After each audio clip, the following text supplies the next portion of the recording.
Alright, let's see how my audio sounds. It looks like it's doing fine.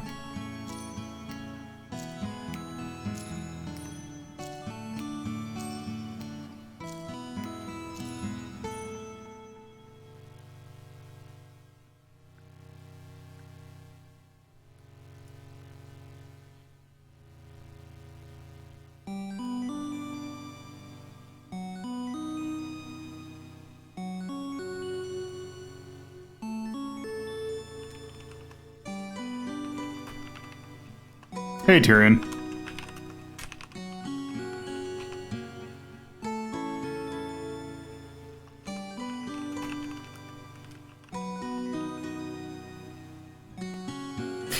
Hello.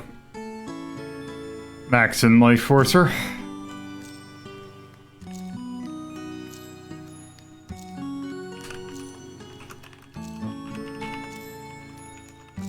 I don't know why I said it like I was like Newman.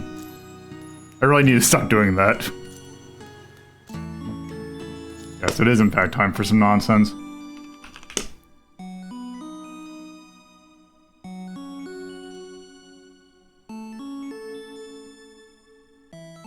Oh right, yeah, I forgot. I need to realign some stuff there.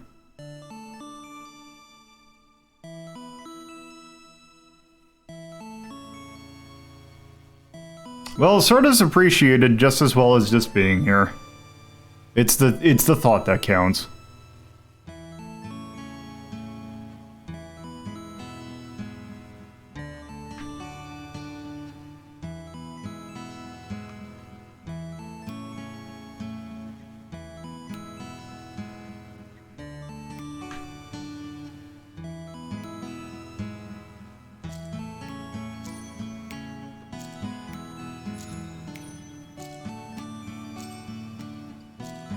Also just realized this is going to be a nightmare of scaling stuff.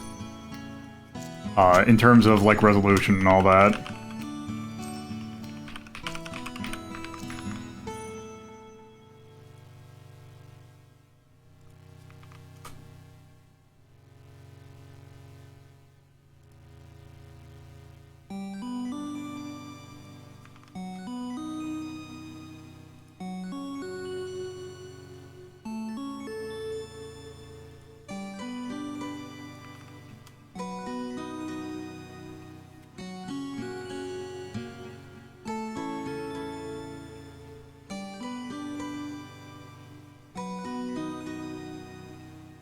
God.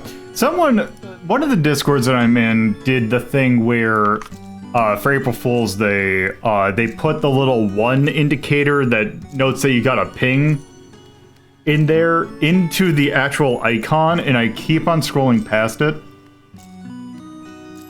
And it pisses me off.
Alright.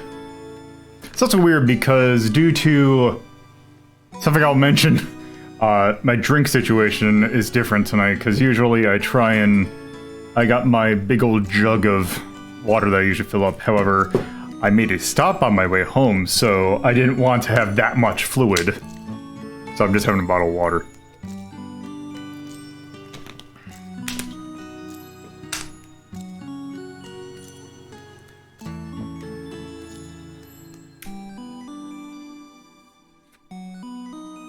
So I keep on going for my jug, and it's just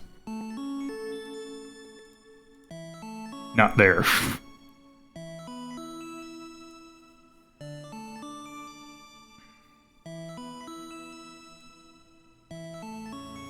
Got also my... Due to the way I'm doing this tonight, my situation and with windows are all messed up, so I gotta get used to that. So I think I am good now, so...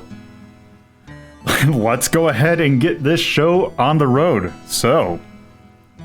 Hello, and welcome to, I'm afraid that if you were expecting there to be a episode of Retro Rank Rhapsody tonight, I have bad news for you, because tonight we are not doing Retro Rank Rhapsody. It is April 1st, which demands shenanigans. So we're doing Restaurant Rank Rhapsody tonight, because we hit a... one of the things I had for the Retro Rank Relief Tribe was to do a... basically a tier list stream, because that is a thing that I've seen a lot of streamers do, which is... Usually it's a little bit less complicated than what I do. Yes, you could argue that eating food is the most retro thing, because it's almost something that's required for people to exist. But yeah,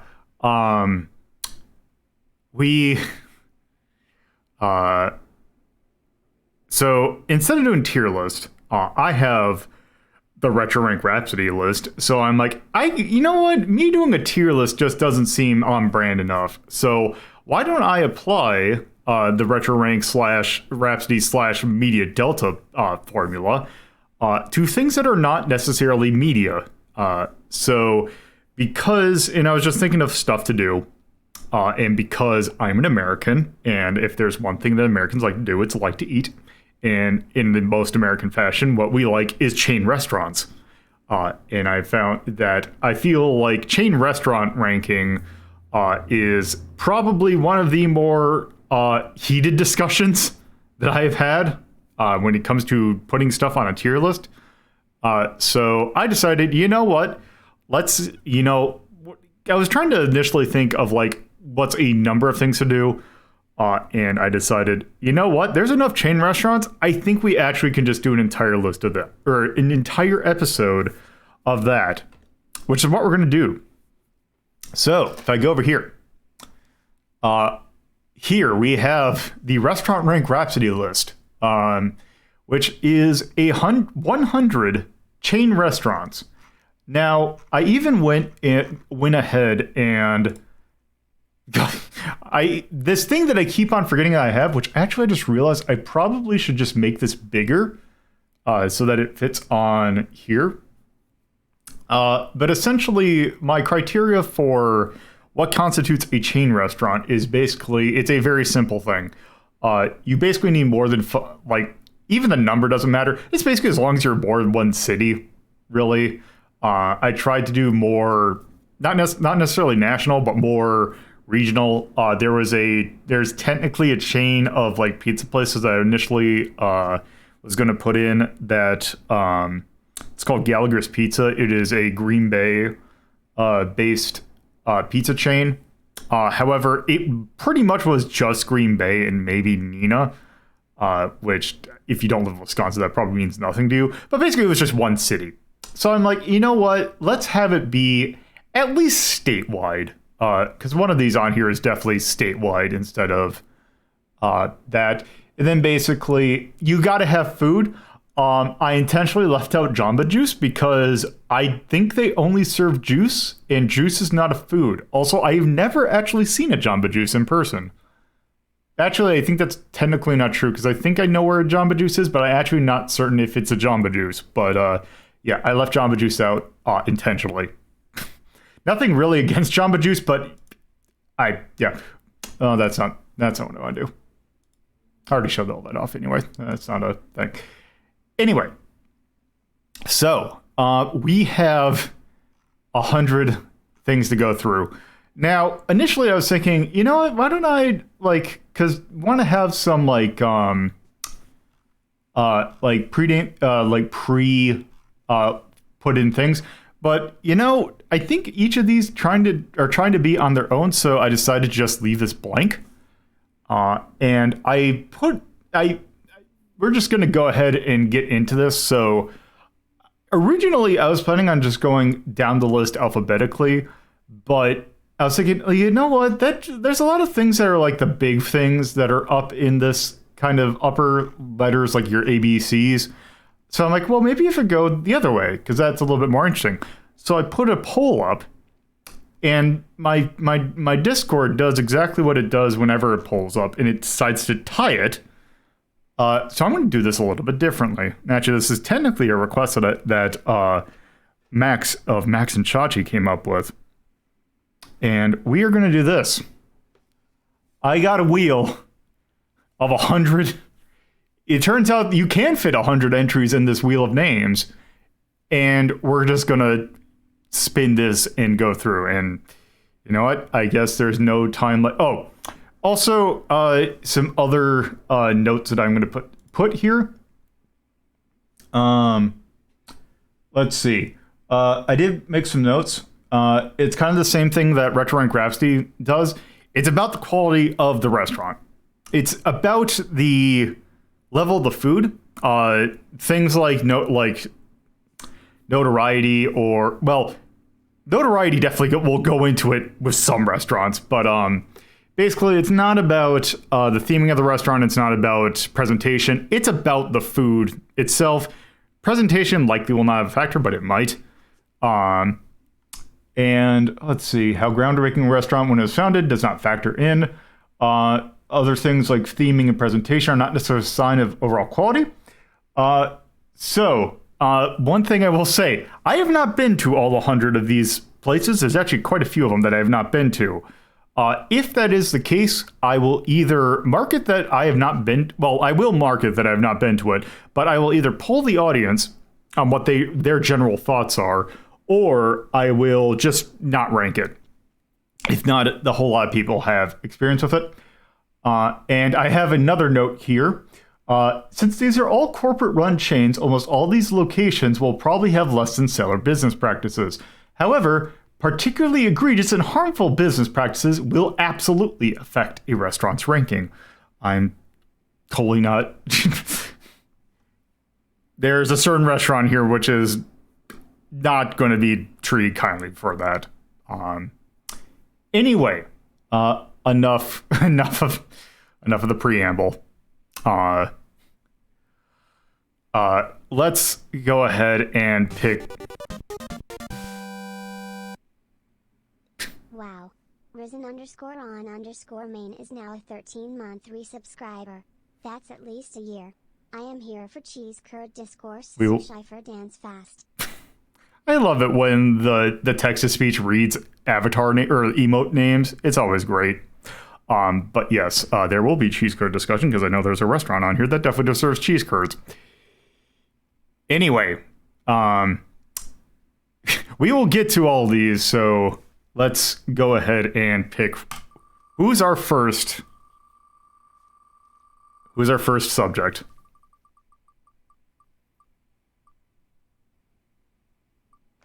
Okay, Firehouse subs. Remove that. Okay, let's go ahead and go here. So Firehouse subs. This is a relatively recent place. 1994 is when they were founded. Let's go ahead and, you know what? I'm just going to go ahead and get their thing up. So, Firehouse subs.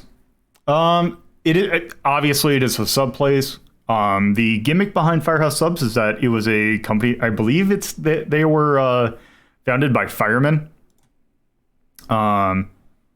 They have a lot of good stuff, mostly like hot. I'm trying to remember what I normally get. I think it is. Is it the engineer? It is not the engineer. Which is the one that I usually get? Firehouse Hero, I think, is it? Yeah, this one, which is a roast beef, turkey breast, and ham. Cheese is like you can customize it. Yeah, it's actually funny because Firehouse, this is a little bit more expensive, but it's not the worst. There is a thing about grocery store brand food that I really appreciate. It's never the best quality, but it's still pretty good. So yeah, a lot of them have. Just think their subs are basically they're a pretty decent sub place. It's the kind of stuff that you would expect most sub places to have. I'm trying to think. Does it list the other stuff? Local specials. Yeah, like the spicy Cajun chicken. I didn't have that. I've had their chicken breast, which is also good. Another thing that's good about them, their salads are also pretty good. Usually get just like a grilled chicken salad. Because they actually most a lot of sub places kind of skimp out on their salad. This has a lot of things, like it has I know it has pepperoni in it. Like I want to say it has celery, but I think it's green pepper. Like it has more stuff than most sub places put in their salad, which I can appreciate. Also, another thing about sub places that I really like is they have soup. This one, okay, so they list mac and cheese and baked potato. I know that my personal one, the one that I go to, has chicken dumpling, which is pretty decent. Also, they're a place that has Coca-Cola Freestyle, which is always a fun thing. And they're definitely known for their chili. So let's go ahead and just kind of... I'm trying to think if there's anything else. Yeah, they're pretty good. So let's go ahead and get this on the thing. So if you're not familiar with a Coca-Cola's Freestyle, it is basically it's a soda fountain that has a screen on it, and it's a whole bunch of Coke products, including stuff like Minute Maid, which is your fruit juices. Has some Dr. Pepper. It doesn't have like Dr. Pepper Zero Sugar, which I am kind of bummed out by. Has stuff like lemonade, but the thing is, since you have traveled so very far, be my guest and let me entertain you. Hey Bear, thank you for the raid, and welcome raiders to us talking about ranking chain restaurants. Yeah,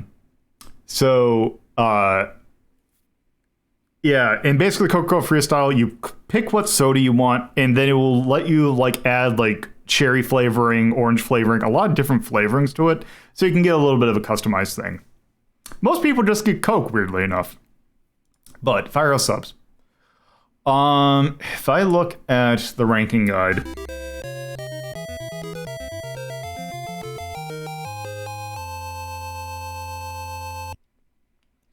Whoa, Real Soviet Bear is now a 57-month resubscriber. You're a real pal. I got to level 150 plus on my last vampire run. V. Thank you for the sub, Bear, and it's good that you got to 150. I think my highest I've been is like 182. But that's pretty good. Firehouse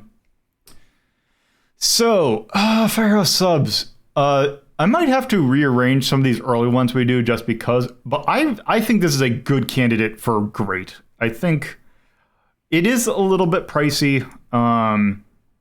And their subs are pretty mostly just kind of there. Their subs are also kind of small.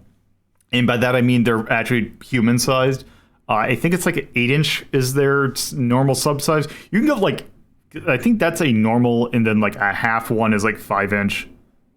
And then they have a giant one, which I think is like 2 mediums put to side by side.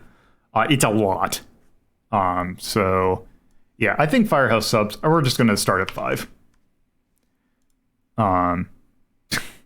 Yeah, this is what I think it was Coolio that mentioned that. I was like, why don't you put some of these international? And it's like, I had enough time looking up some of this other stuff. And it's like, I don't want to also have to spend the time looking up to whether they're not international or not. Also, I'm American focused, so I shrug. So also, some of the things that I have here, for, there, let's see, because I have sides, desserts, general healthiness, whether or not they have options if you don't want to feel like a garbage person. Price, let's see, theming, and just out there-ness.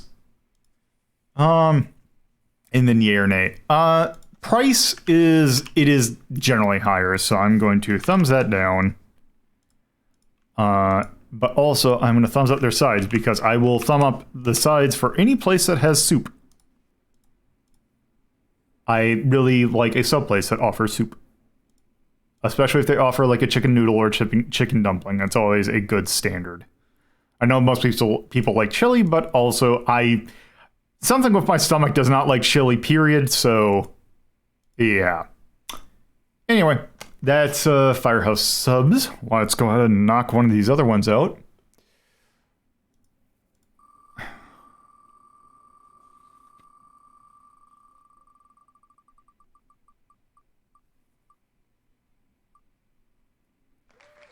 Okay, Red Robin. Okay, Red Robin. It's a burger place. I'm torn on Red Robin. Also, you know what? I'm gonna put this up real quick. Let's go, because it's not gonna give me the menu until I actually put in my location. So, just in case, I've mentioned that I'm Green Bay based, so a lot of these are just, hey, it's the one that's in Green Bay, so it's not like I don't feel too terrible about that. It's not like it's listing my actual address, because it's not like there. Also, I'm gonna have to zoom in a few of these because I'm viewing this on my 4K monitor, and it's gonna be pixel soup. Red Robin, they are a more fancy burger place. They're also a sit-down place, which is kind of interesting for burger places, because, you know, most burger places are fast food. Yeah, so you got, let's see, it's this Scorpion Gourmet Burger, fire grilled burger, topped with scorpion pepper sauce, pepper jack, looks like onion rings, and probably lettuce, tomato, mayo, pickles, the standard stuff. And yeah, like egg burger. This is a very fancy place. It's also an incredibly expensive place. Like, this is, I think, one of the more of the chain restaurants that I have around here. This is definitely one of the more expensive places. Like, this burger, right? It's the let's see, Red Robin Gourmet Cheeseburger, which is kind of, I think, the more basic one. $13, which I live in a generally lower priced area. Like the price of like food is not too terribly high, but that's still pretty high for around here. That's also, I don't think I think that includes a side, does not include a drink.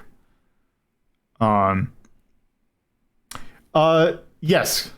So this one right here, let's keep it simple. The idea is if you go here, also, what are the choices for here? That is, yes, you do get unless you get carry out, which you don't. Which I usually get carry out. So yeah, you can, any of these burgers you can turn into like chicken or a turkey burger, which is another thing that I wish more places did. I really like a turkey burger. So yeah, I think these simple ones is you basically are just meant to customize it the way you want. Like you can add stuff like caramel and you can, there's a decent enough things that you can add to it. So there's that. Another thing that I think is kind of a ripoff here is it's like $3 for a drink. Which if you get carry out, that drink is like a can. Like it's the size of a can. It's not very big. And also I appreciate that they serve soda in a bag. And then they have this kind of stuff that you would imagine like a sit-down chain restaurant in America would have matzo sticks, onion rings, which I think I've had their onion rings. They're pretty good. Fried pickles, which is always a plus. Pretzel bites. They have pretty decent stuff. And they're pretty good. Another thing that's really good about them is they have a special seasoning for their fries, which you can actually get separate. And it's, I don't know how to describe it without describing it as Lowry's seasoning. It's a pretty decent, I think it's like paprika, a few other things. It's a pretty decent fry seasoning, which I think, where's my thing? Oh, here we go. I keep on losing this white page is not helping me when it comes to here. Also, just onion rings, but made with like dough and fudge-filled chocolate chip cookies. I just think that's a bit much. Anyway, it's, I think, a good enough discussion for Red Robin. Let's go ahead and put this on the board. Red Robin, also very good. The thing that I would more complain about them is that their price, but generally food-wise, they're pretty decent. They're not the best.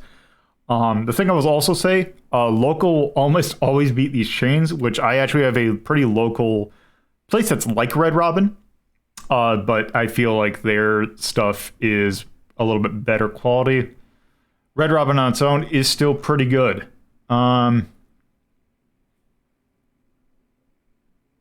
Generally, but there's some that are actually pretty decently priced. I think in terms of Red Robin, definitely in the Indigo tier, I think I'm going to give it, I'm just going to say 6 for now. And we can adjust once we kind of get more of these on the thing. In fact, I think here is actually, it's actually the same thing as Firehouse. Sides are really good. Dessert I've never really had. There's some decent, like they have salads which are okay. And the price is just not great. Theming is kind of okay, and you know what? I do like their outness in terms of putting weird stuff on the menu. So that'll be good for Red Robin. So what do we get next?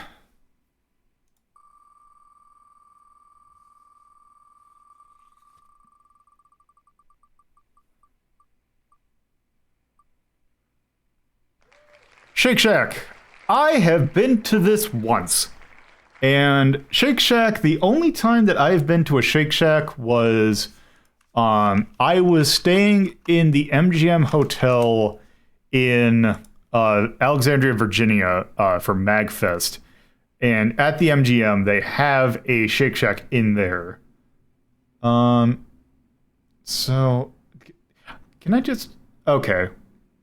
I guess I can just look at their food here. So, Shake Shack, it's a relatively new place. Looks like it opened up in 2004. I think this is actually the newest franchise on this list. I have heard generally good stuff about Shake Shack.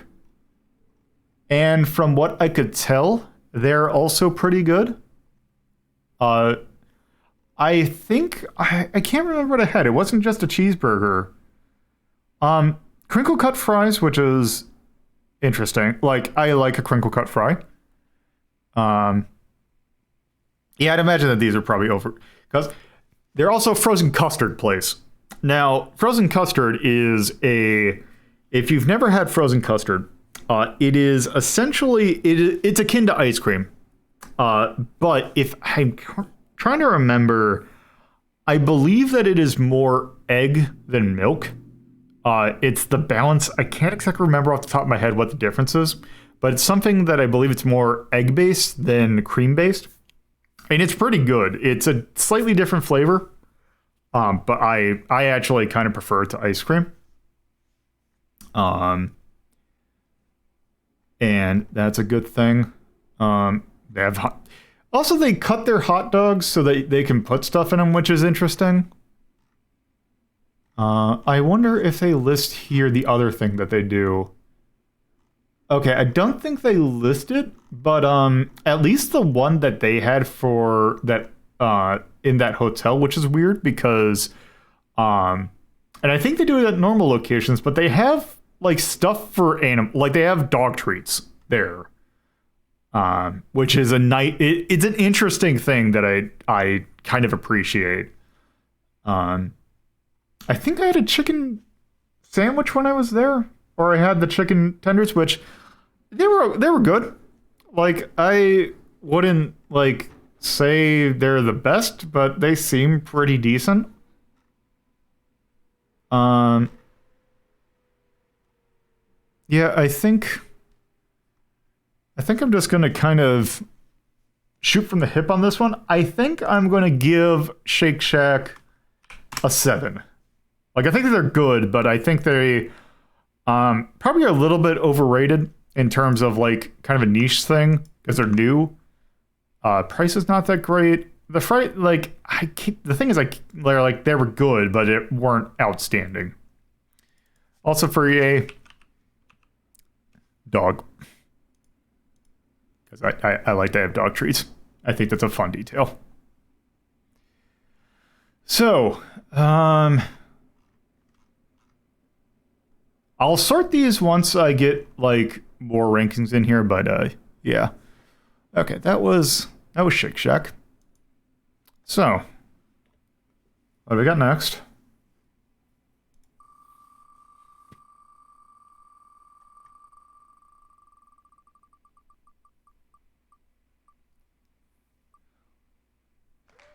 Okay, Johnny Rockets, another sit-down burger place.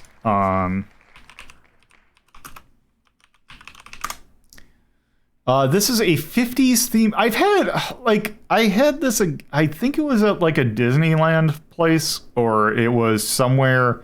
It might have actually been on a cruise ship that had a Johnny Rockets on it.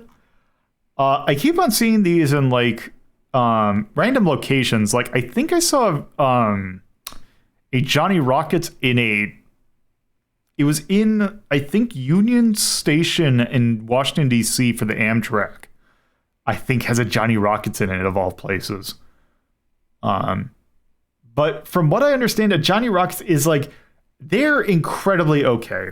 Like, they are mostly just burgers. They have like some specialty burgers, but it's nothing like super amazing. Their shakes, I think I remember someone saying that that they were okay, and I think I remember having one. They think they were okay. Let's see, salads. Looks like pretty standard salads. Let's see, club salads, bacon, tenders. Like, this just looks like it's a standard thing, like a BLT. Nothing really out of the ordinary. Like hot dogs, which, all right. I like that they just repeat the same item over and over again on their website. That's a good sign. And what are your sour? Oh, it's just some of the sandwiches they serve on sourdough, which I like sourdough, which is all right. Johnny Rockets is a good video game title. And I'm pretty sure it was a Royal Caribbean cruise line that I had them on. So I don't really have much more to say about this one, so let's go ahead and put... Johnny Rockets was okay. I think I'm going to put them at a...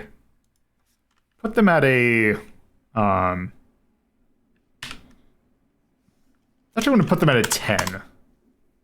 Like, they always just seemed kind of okay.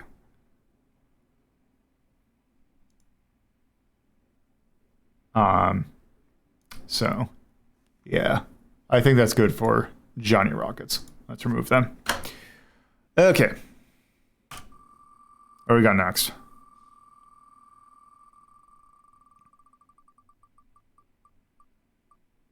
Okay. Panda Express. I've not been to Panda Express, and I have a confession to make. I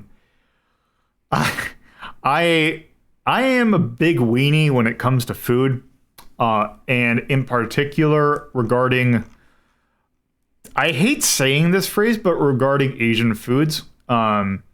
I've had in terms of medically, I've had a number of stomach issues over my life.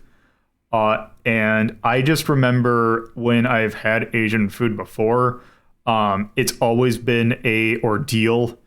I know it isn't like Asian food, but Asian theming food.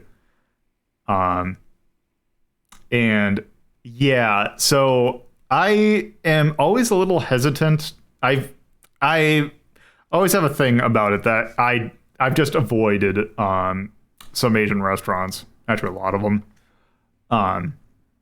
But yeah, so I'm gonna have to pull the crowd on this one because I really don't have much to say. Also, there really wasn't a Panda Express close to me until extremely recently, like as of last year. And my general... I'm glad that they at least say Chinese inspired. Can I just look at your menu? Start order. Okay, good. One side and one... Oh, you piece of garbage.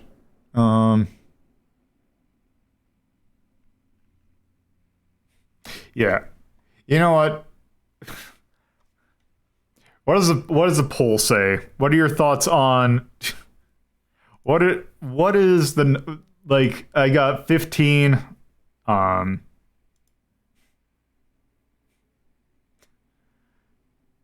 15 10 just on general feeling that I've heard, I would say probably around the 14-13 range.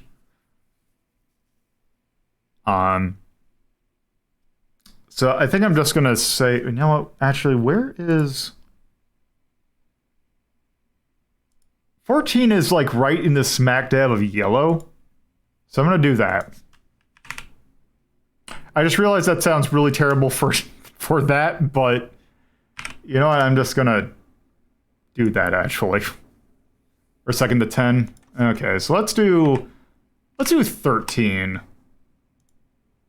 Get it, that sort of weird, not very unpleasant yellow.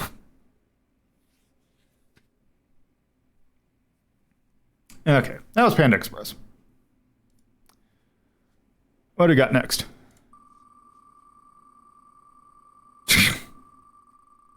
Well, you always, like, there's, like, the thing with also Panda Express. Oh, God. The thing with Panda Express, and especially or Chinese food, is there's almost always a local Chinese food place which is going to beat the shit out of Panda Express anywhere. I would imagine that Panda Express is basically you are on the road and you just want something that you're familiar with. But almost always a local Chinese food place is going to, or a local place is going to beat a chain. Almost always. So yeah. Orange Julius. I almost didn't even put this on the list, but they are technically there are technically dedicated Orange Juliuses, which I feel really bad about because I do not like Orange Julius. I think that I know that people like them. I think that Orange Juliuses are kind of not great. And also I just realized the fact that I put Orange Julius on here kind of invalidates my thing about Jamba Juice. Although I think Orange Julius has food. Exclusive full menu. So yeah, the Orange Julius, which if I remember correctly, an Orange Julius is basically just a smoothie that they put egg in. Exclusive full menu. That being said, now that I think about it, most Jamba Juice, oh yeah, because most Jamba, or not Jamba Juices, Orange Juliuses are put into Dairy Queens. The smoothie, which smoothie? I think it was, I had a smoothie there that's actually pretty decent.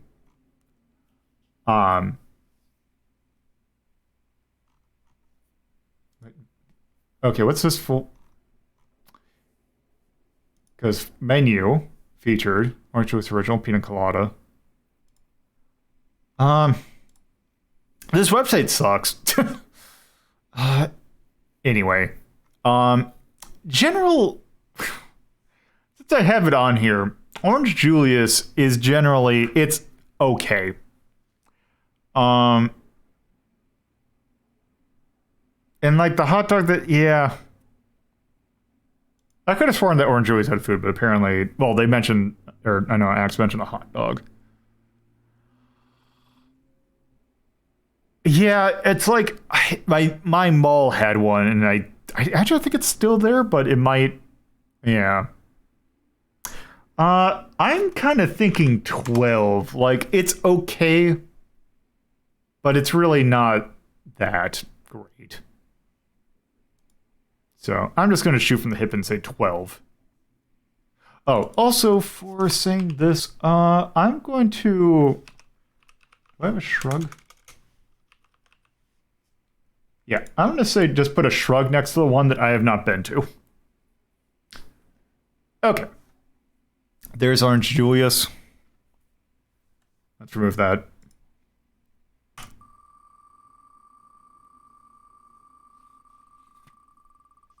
Also, I'm looking at the time, and I just realized that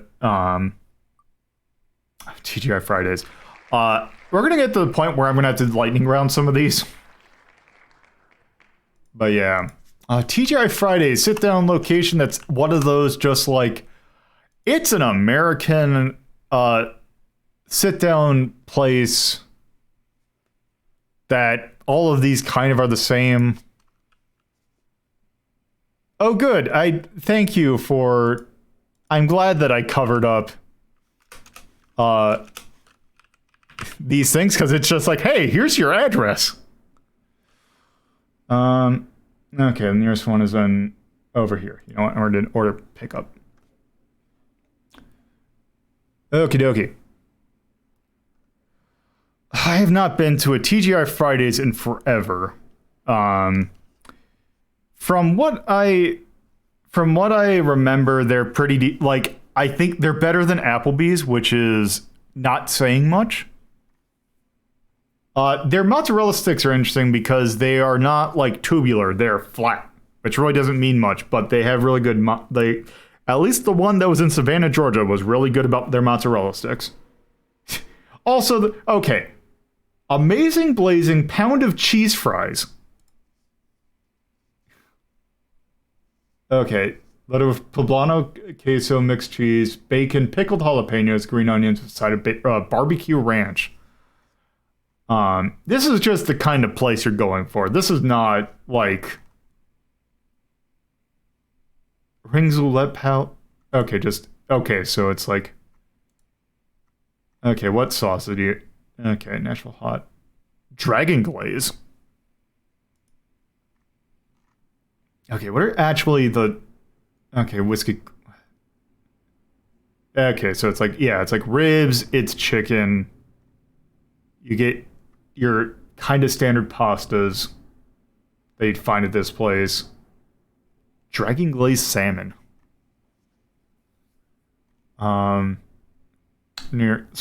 Like, it's... None of this looks like... Buffalo chicken slam. Oh, those are just those sliders? Okay, those are just sliders. Okay, so it's pretty standard. The thing I will say about TGI Fridays is my first introduction. Oh yeah, there must have been a TGI Fridays I ate somewhere when I was like in my early 20s that I was visiting somewhere. Because I remember the TGI Fridays is the first place that I ever encountered or saw a picture of Guy Fieri. So he was at some point doing tie-ins to TGI Fridays. Which actually, it's funny, Johnny Long Tour, so talking about frozen reheated. TGI Fridays, I believe this is one of those brands that you can get, they have grocery, or like frozen grocery stuff. Like, I know you can get their mozzarella sticks, and I think you can get, like, their spinach artichoke dip. You can get it in TGI Fridays branded grocery stuff. So, let's just go ahead and remove that, and let's go ahead and just put that on the board. TGI Fridays, it's all right. Like, I would say maybe an 8. Like, I think they're good, but they're not, like, great. Okay. I think we need to speed it up a little bit, but, yeah, I think that's good for TGI Fridays. Okay, let's put another, let's spin again.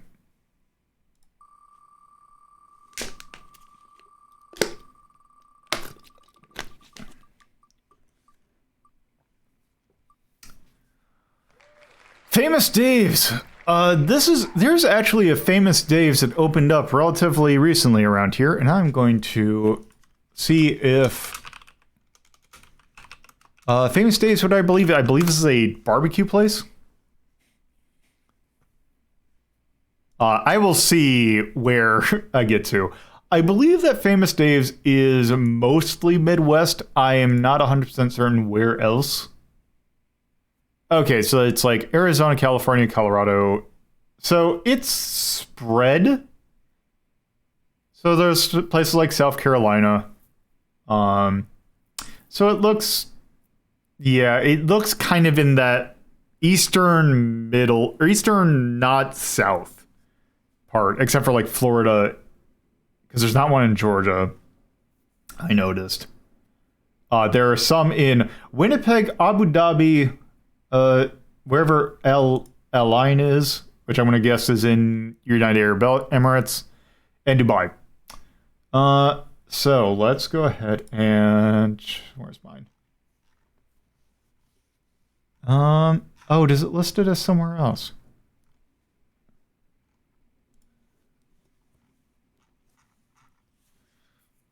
Oh, I guess the one that's by me closed down, huh? Oh well. Garfield Eats. God, is Garfield Eats even there? Still. Anyway. So yeah, they're another place like TGI Fridays, but I believe this one is more barbecue focusing. So you got ribs, which I've heard pretty decent things about. And the one time I've been there, they were, again, all right. So, oh, that's gonna be a kid's meal.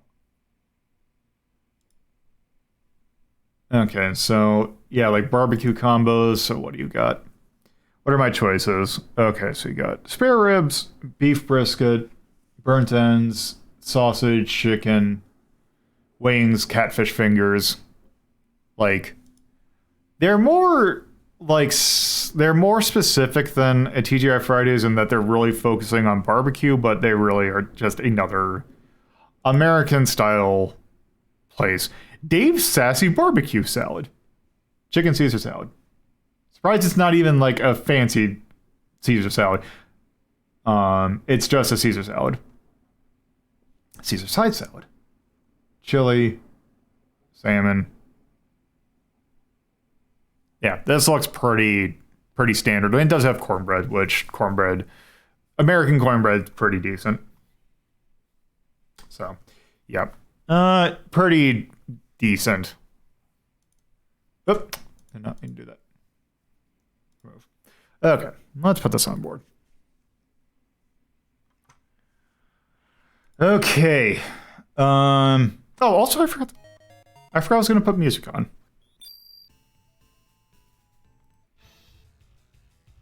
Okay. Also, they're owned by NASDAQ, which I found was funny. Famous Days, I kind of like TGI Fridays more than them, so I'm just going to give it a 9. They're alright. Okay. Back to here.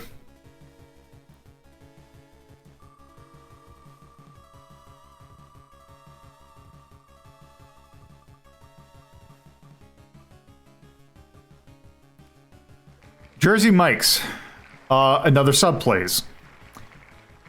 Jersey Mike's, there is one that is by me, which I've been to. I also have been to the one that's in Union Station in Chicago, Illinois,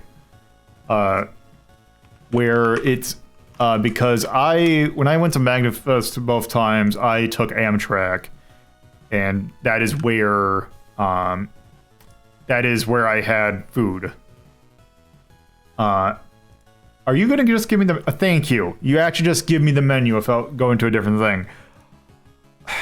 They're just, like,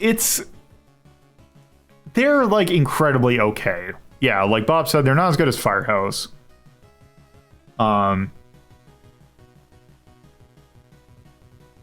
Pretty standard sub places. Also, if you're wondering, like, this bottom bit's kind of not impossible for me to read. Because let's see, hot subs. Just a bunch of different cheesesteak places, or cheesesteaks. There were also the place... oh, do they not have it anymore? Okay, or they do. If I go in here... okay, they don't show it off, but this is one of the first places that I saw that, what they have, they don't list it here, but they have something called the sub in the tub. Which is, it's basically a sub, it's basically all the stuff that's in the sub without the bread. It's basically a bastard salad. And their sides, it's just chips. I hate that I misread tasty, or I mispronounced that in my head as tasty cake, in my head as something else. I'm moving on. They're, like, they're not terrible, but also they're not good. Like, I'm gonna put them at just they're 11. Like, I'm not gonna say no to going there, but also there's better places even around there that I would eat at. All right. God, there's even some situations that, you know what, well, I'll leave that for later. All right. That was Jersey Mike's.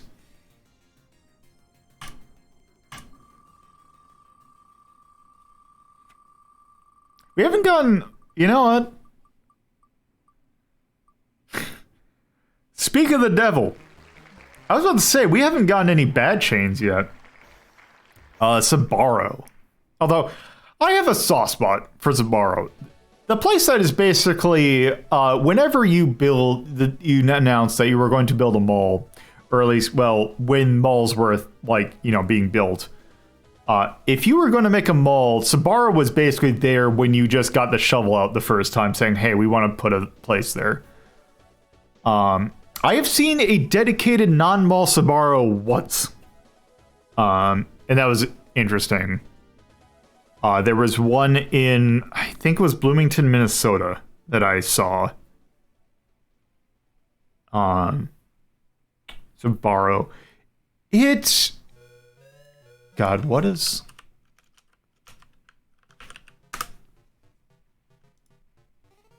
So yeah, home of the XL New York. So, oh, you would...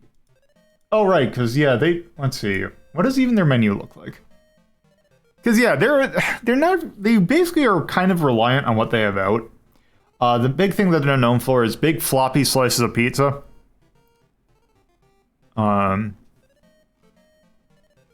That being said, I was always fond of their baked ziti and spaghetti meatballs. Their pizza are like, oh, you're at a mall, so I'll get a pizza. Like, it's all right.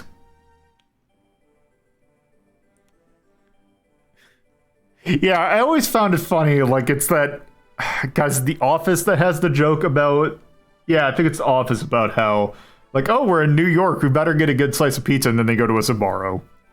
Strombolis are also pretty good.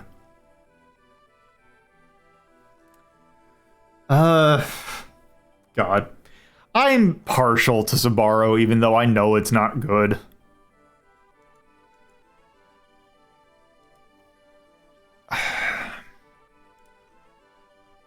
You know what? I'm going to say...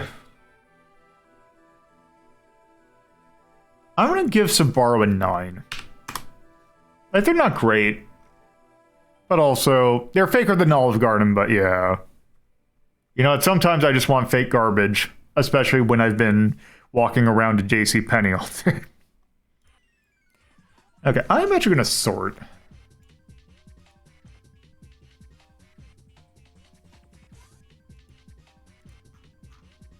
There. There's what we got so far.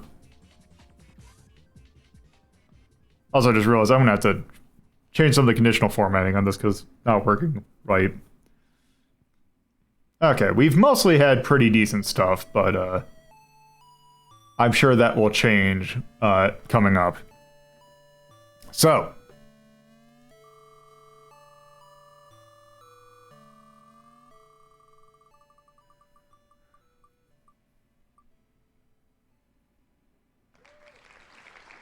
Chipotle Mexican Grill.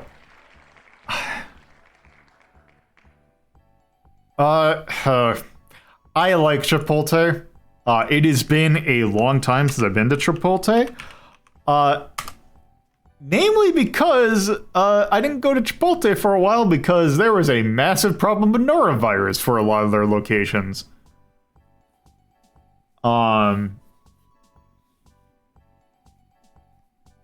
Yeah, it's basically quote unquote upscale Taco Bell. Yeah, I know. Yeah. So Chipotle, if you're not familiar, is a place where you go. It's essentially Subway, but American Mexican food, which is basically you have like 4 different types of things you can either get in a burrito bowl, tacos, or a salad. Which I forgot. I think burrito bowl is basically just occasionally put rice in there.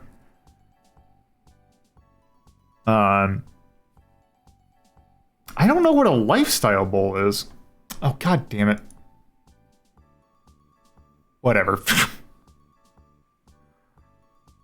Yeah, so I'm gonna admit something about that I'm probably gonna get flack for. I don't like rice. So yeah, I never got a burrito with rice in it. There's something about the texture that I'm just not a huge fan of. But the tacos weren't terrible. Let's go ahead and put this on the board. Yeah, it's like rice is cheap, so yeah, they're kind of, yeah.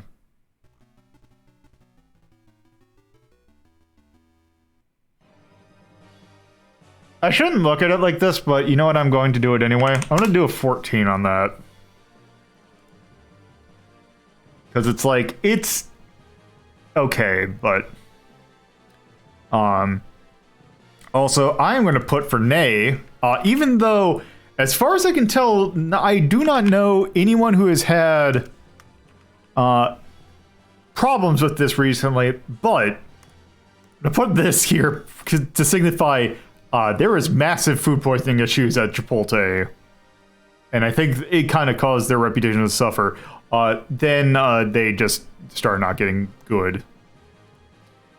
Price, no. Price is not good.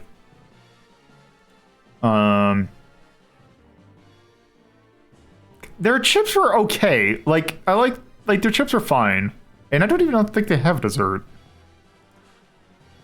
I do like the fact that they're, you know what, I feel, you know what, I'm not even gonna give that a thumbs up. Anyhow. Also, I heard from someone that they want to go to Chipotle, and they had it, so, and I believe that they were in a more bougier neighborhood. They had it so that you can only order from the app, which is kind of dumb. So I'm going to say that's a nay because that's really bad.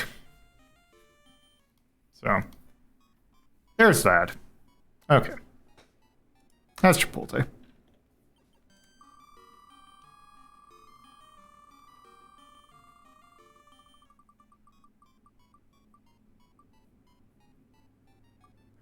All right. Charlie's Philly Steaks. This is well, bougie city or bougie part of their city is more that. Charlie's Philly Steaks. I'll check once we're done with this, Wordito, how many we've done. This is an interesting place. This is mostly a place I have seen in balls, but I know they have some dedicated things. So this is a place that they're... Oh, I didn't even know they had wings. But their cheesesteaks are basically the thing. So the thing about them is that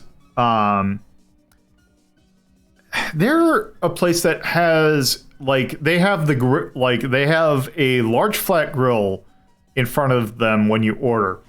And they basically prepare, like, they do kind of like, if you've ever been to a Cold Stone, they kind of, like, prepare, like, the subs on, like, this giant flat grill that's in front of you, and they're pretty decent. A thing about them is also they have really good fries.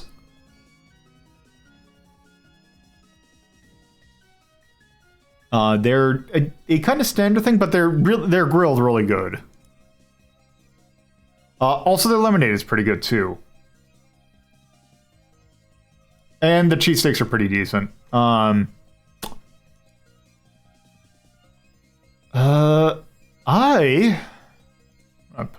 move that. Okay. This is mostly going to be me. Also, I just realized this isn't the place that I meant to do that for this.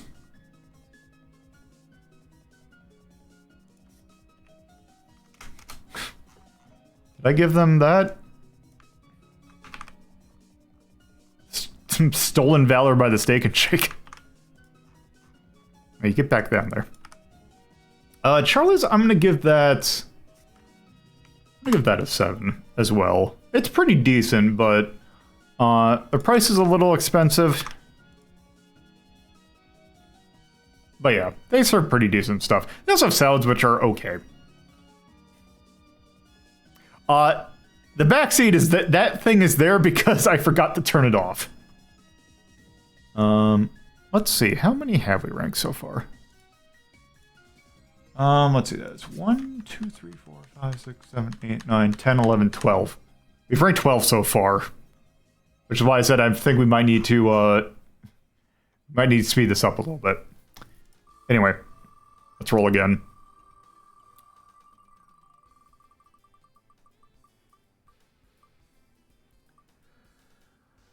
Five Guys.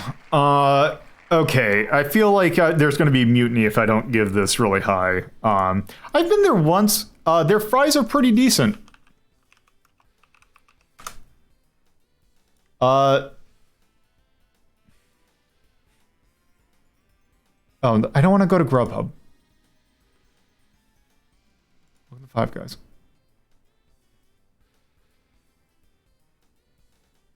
Yeah, so here's the thing about me is that I don't really, accept your cookies. I'm not really a burger, like a beef burger person. I try to usually avoid that.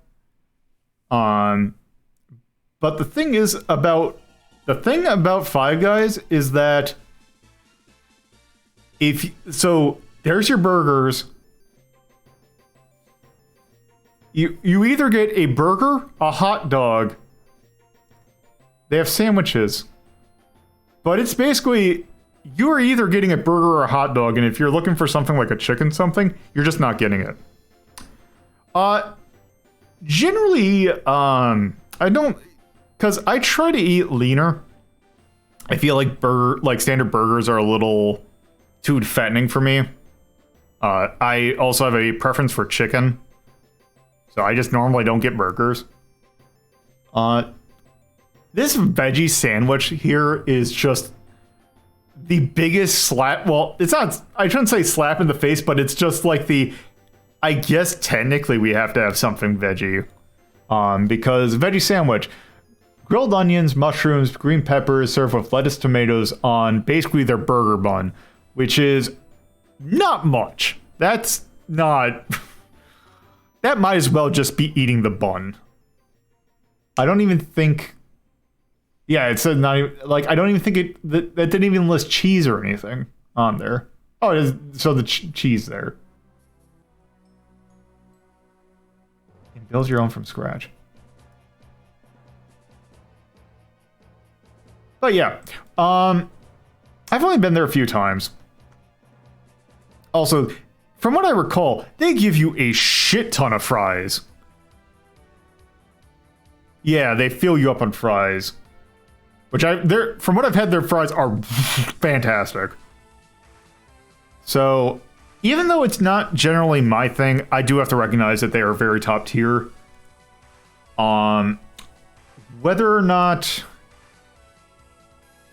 they're like super top, like, it's going to be hard for me to give a number. I'm just going to say 2 for now, and I will let that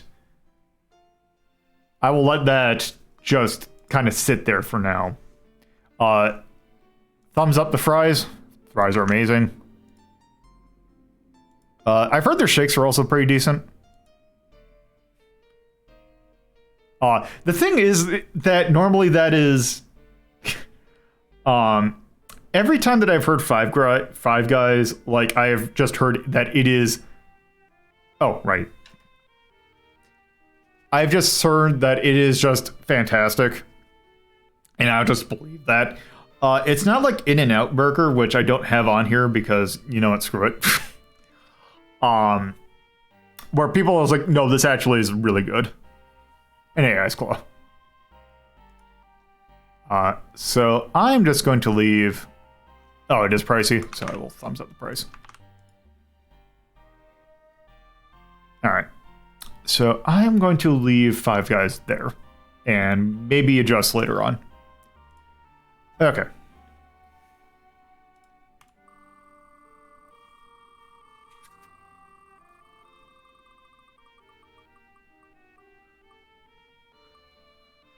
All right. So here's the complete opposite situation of Five Guys.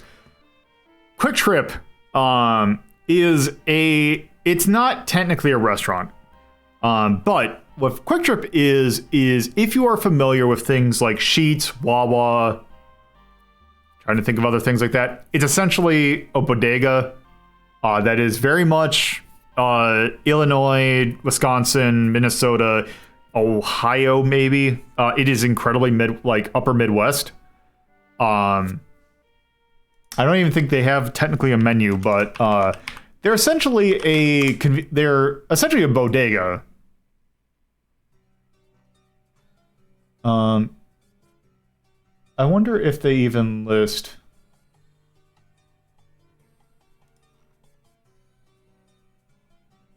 Actually, give me a second.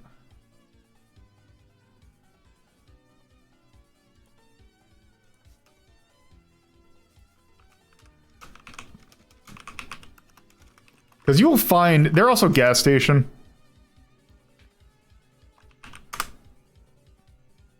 Okay. More about this location. Okay, I don't think I'm gonna be able to find a menu. But they have things like trying to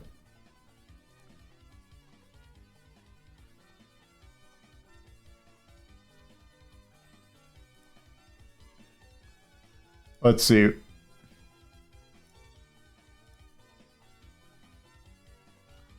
Oh god, that's gonna be terrible to look at, but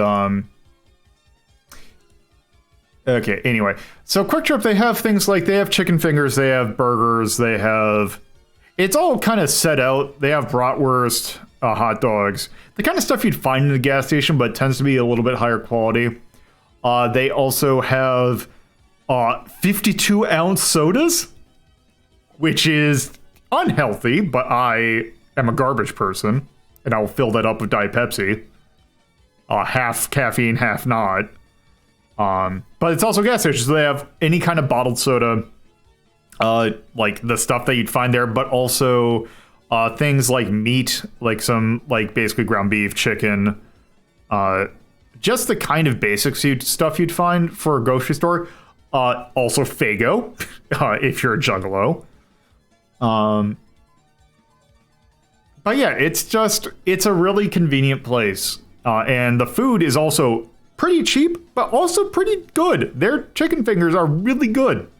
Also, they have waffle fries now, so there's that. So I'm going to do the very personal thing, and I'm also going to hijack this. I'm going to say Quick Trips too. Because the thing is also about Quick Trip that you have to understand.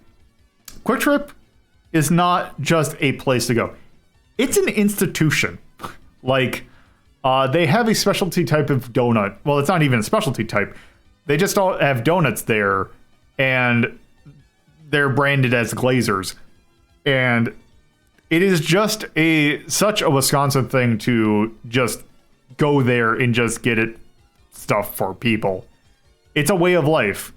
Also, they're one of those places that have a traditional sign, or like traditional thing that the people at the register say, which is anytime after you get done checking out, they will say, "See you next time."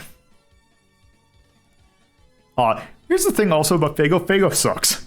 Just going to make that clear. Faygo sucks, but also, I'm going to give it a Quick Trip too. Okay. Let's move on.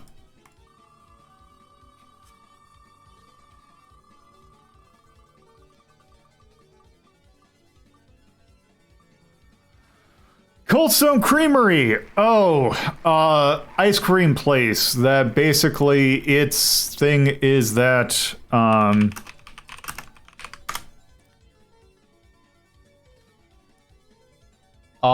their gimmick is that they have like a marble slab that when you go there that they will they have a bunch of like mix-in things like Oreo, M&Ms, like graham crackers, a lot of mix-in stuff. And trying to see. Let's go. Nope. Create on creations. So yeah, they have like standard cake batter. Sweet cream, which is very good. It's usually what I would get when I go there. And then you would, let's see. Things you can mix in. These are just flavors. Let's see, what are the mix-ins? Apple pie filling, caramel, brownie, gummy bears, graham cracker, which is an underrated addition to ice cream. Yeah, this place is incredibly unhealthy. Kit Kats, Heath Bar, like basically anything you could think of in terms of candy. Just sugar. Just mix in more sugar. Or cake.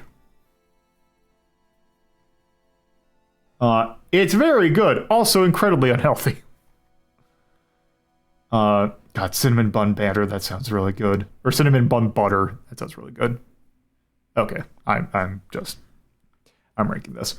Cold Stone. Probably, if I am going to go specifically for ice cream, they are probably, if it's available, go there. That is Mastercraft at some point.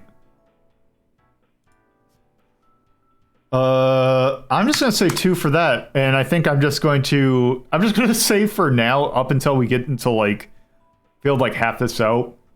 I'm just going to say 2 and then just sort from there. Okay.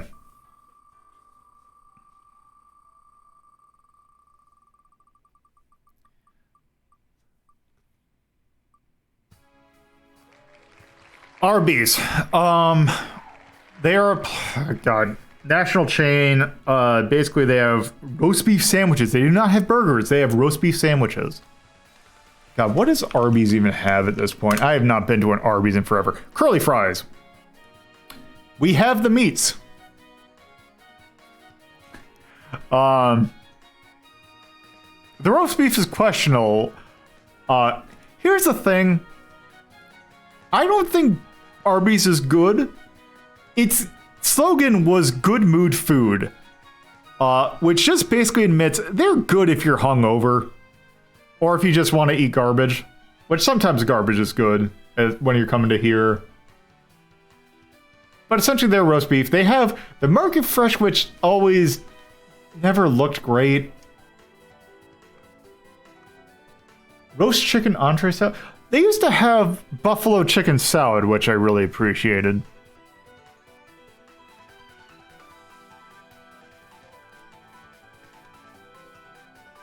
They do have sliders, which is... These are good. I do really like their buffalo chicken.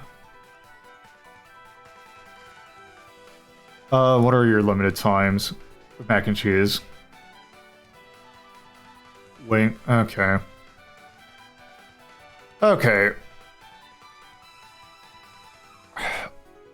They also have... Oh, do they still have the Jamocha things or like the polar swirls?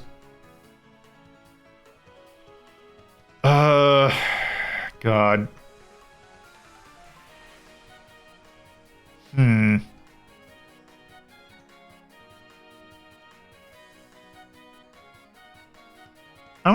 I'm gonna say 8 or like.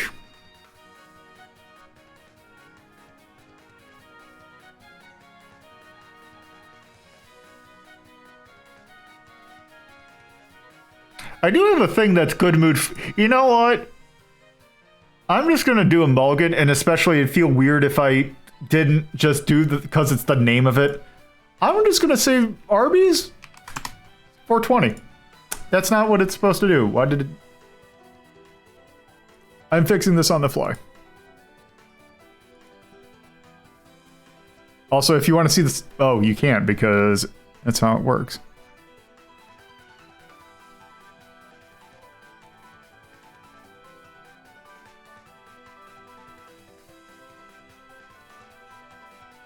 Okay, where are you?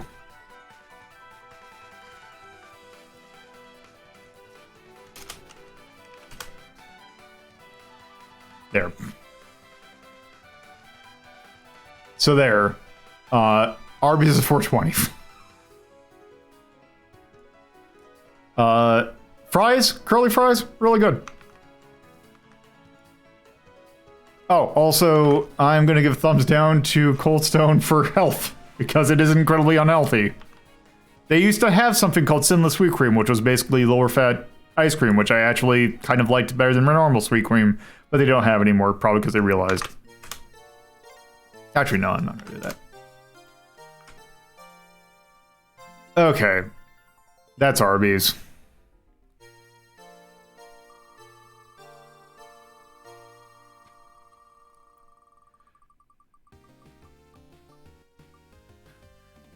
Had to come up some point. Chick-fil-A. To hell with Chick-fil-A. Chick-fil-A,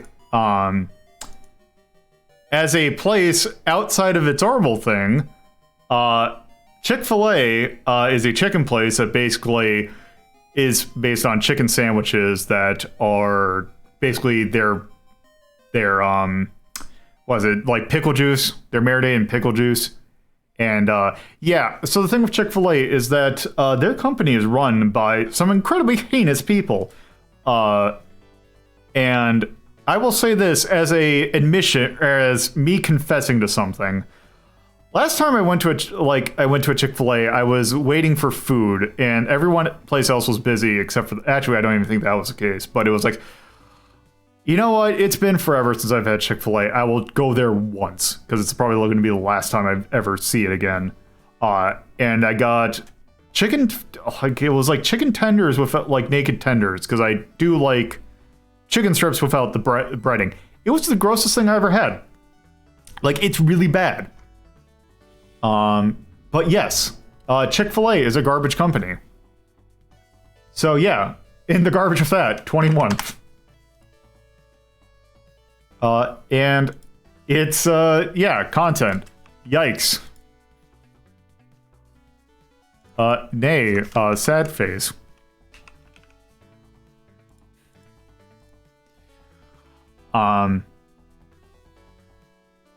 Yeah. Waffle Fry's pretty decent, but also not worth the funding of fascism. I'll just say that. Because they are responsible for some heinous bills. Anyhow, there's Chick-fil-A. Moving on.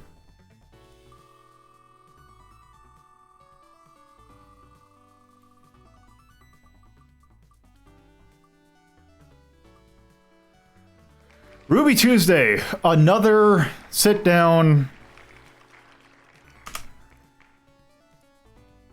Let's say another. Oh wow, you actually just. Thank you for just having the damn menu on here. It's another sit down American, like food.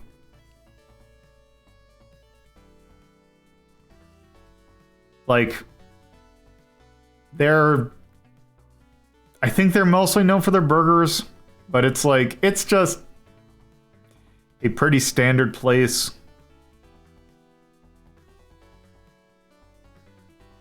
It's been a while since I've been there, but nothing about this really looks like it stands out. It's kind of your standard thing.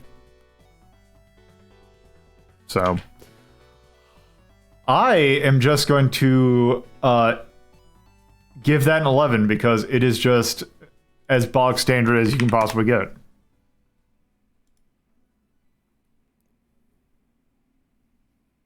So there's that.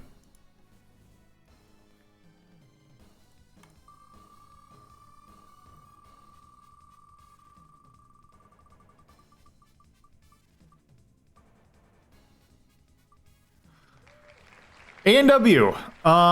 Another burger place, except it is the A&W that is the root beer A&W. If you've not been to... And they have a couple things that make them a little bit interesting. I can never remember where the ampersand is on a keyboard. So, pretty standard burger place with some exceptions. It is A&W, so you, like, they're... I like A&W root beer. It is the brand that I usually get. This root beer freeze thing is really good. The ice cream is okay.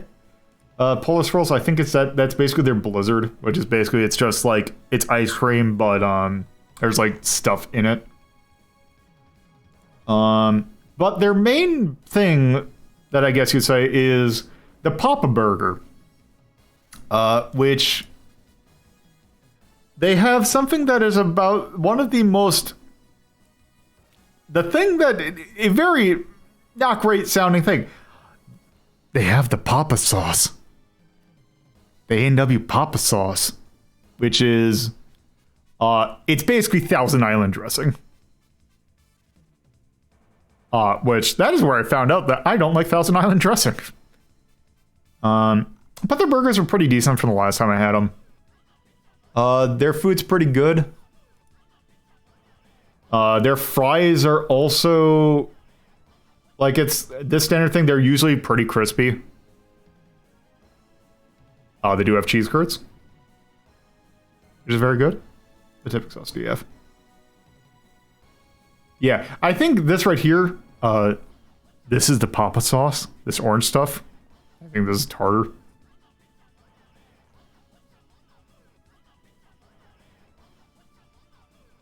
But yeah, they also have hot dogs, which is, you know, they're pretty standard hot dogs. And yeah, the chicken's pretty standard. Cod sliders, interesting. That's not chicken, that's fish. All right. A&W, I generally like. I would probably put them, I'd say 7. I think Shake Shack's a good comparison.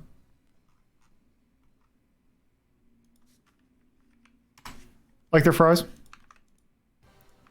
Desserts are also very good. And I think they were priced relatively decently too. But yeah. Okay. There's that. Okay.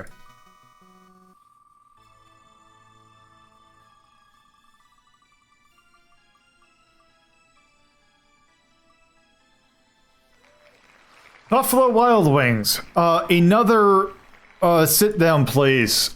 This place, although this one is Buffalo Wild Wings. This one is going to be, this one's chicken focused. Their stuff, I generally really like their stuff. Does it list what? Let's see, did they have? So they have, the thing about them is that they have just a bunch of different hot sauces. I'm usually basic and usually get a medium or mild, but they have stuff like, say, their garlic parmesan's pretty decent. They have pretty much any sort of flavor you want. They have decent appetizers. Always appreciate a good house sampler.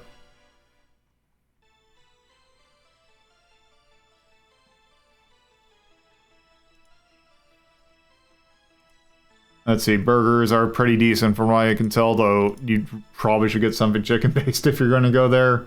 Their salads are very good. It looks like it's a little bit different. Huh. But yeah, they're alright.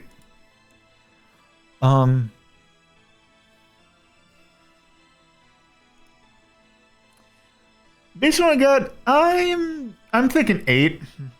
Because I think they're pretty much on the same level as TGI Fridays.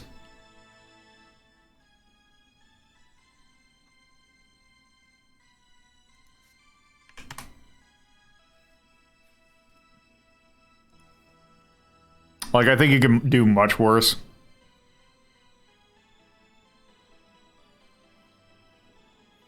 Yeah, a lot of the... Yeah.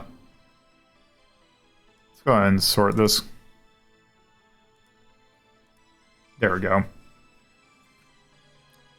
Okay. Let's continue on.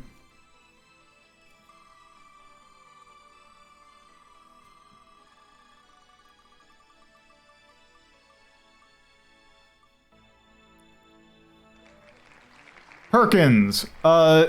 Technically another sit-down spot, that this is kind of more akin. Also, I think this brand is actually not doing terribly well. The Perkins by me closed down probably about 2 years ago. Oh, you son of a bitch.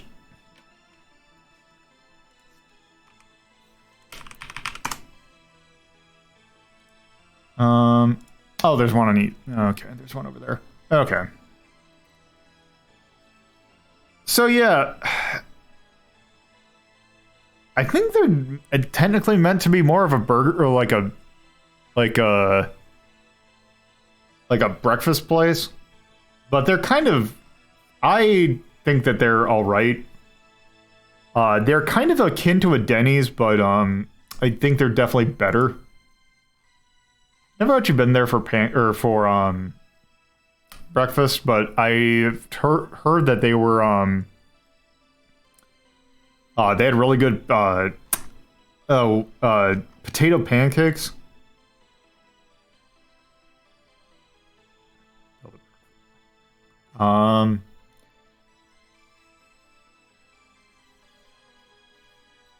Yeah, it looks like they just kind of have a lot of more traditional Americana stuff.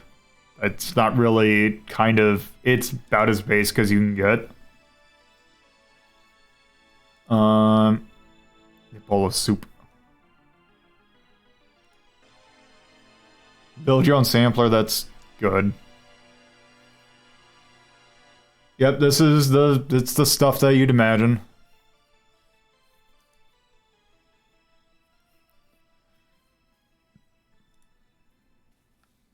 And yeah, so they're also a bakery, so they have, like, it's actually what I've had more of them is their bakery stuff. Their chocolate French silk pie, incredibly good. Really, any of their pies, pretty damn decent. Also, their cookies are huge. Also, I wonder if they list the thing. The Perkins that was by me did a thing where it was one cookie that was half sugar, half chocolate chip. That was just very good. But yeah, I'm going to miss that Perkins, even though there is technically... No, those are not depression cookies. Depression cookies is something else. Alright. Let's see, Perkins. I'd say Perkins is a 7. Last time I was at a Perkins, or for eating, I was there at a Perkins at 11:30 at night. And yeah, just really good. Alright, let's move on.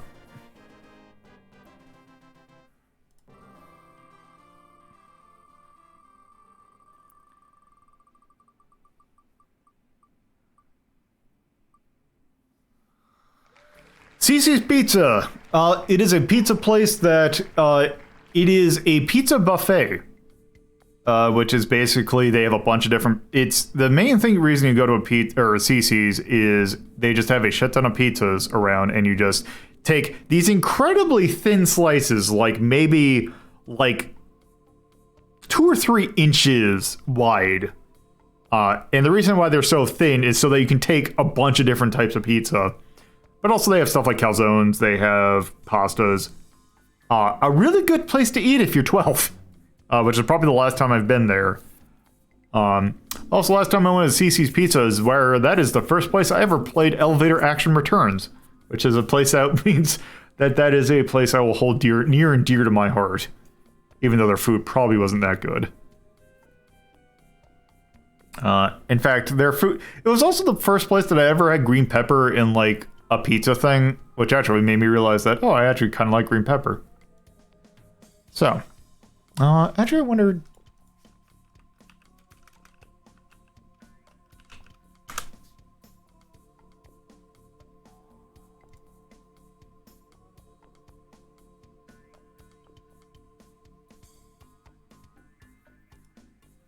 Let's see. Also, I'm surprised that they still exist.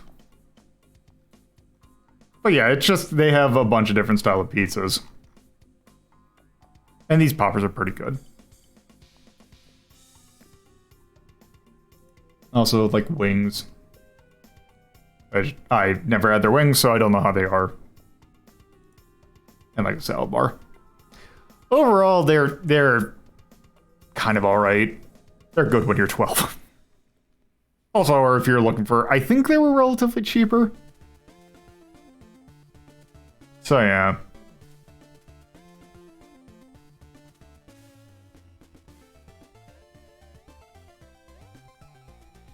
Generally not a huge fan. I think I'm gonna go 9. Also starting to realize that I just generally am fine with a lot of chain restaurants. Alright, let's move on.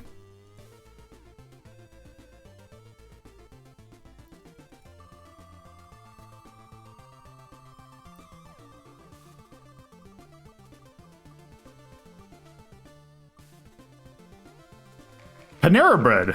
This was a weekly thing for me. Actually, up until very recently. Panera Bread. I want to call it a deli, but that's not quite what it is. Panera Bread is basically. What do I even call it? Did I call it a deli? That's technically what it is.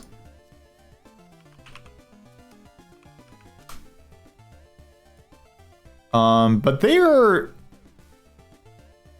Oh, I didn't realize they have chicken sandwiches now. I really shouldn't be looking at this because it's just going to make me want a Panera Bread. Okay. What are these chef chicken sandwiches? The spicy... Oh. Okay, I was much less interested, I'm now much less interested. Now that's called the spicy take sandwich. Oh, that sounds good, except for the garlic aioli. God damn it, I really don't want to. Damn it. I shouldn't have looked at that, because now I'm going to want to get Panera Bread. But yeah, they have a lot of sandwiches. Their salads are pretty good. They're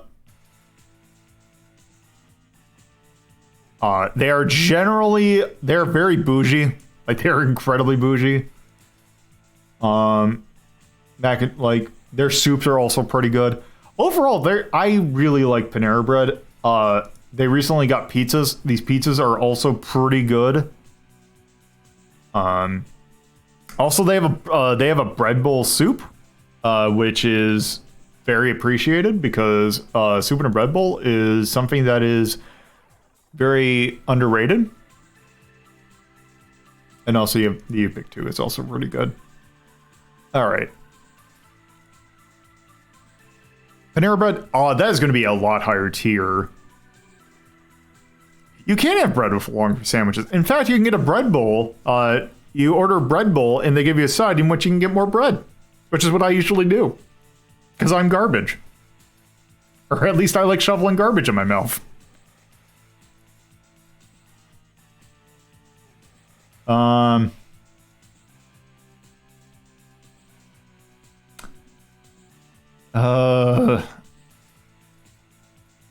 That's at least a 4 for me.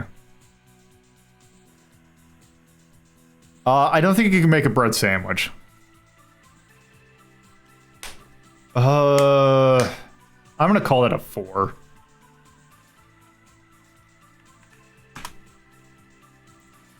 Well,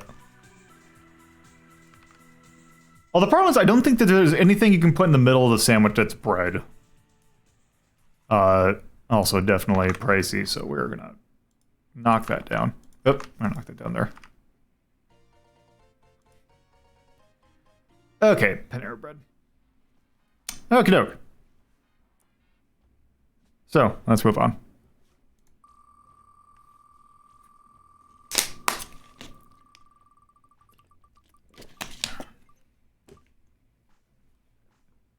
Is it going to go over? Yes, it is. Crystal is basically Southern White Castle. They serve very tiny burgers. In multiple ways.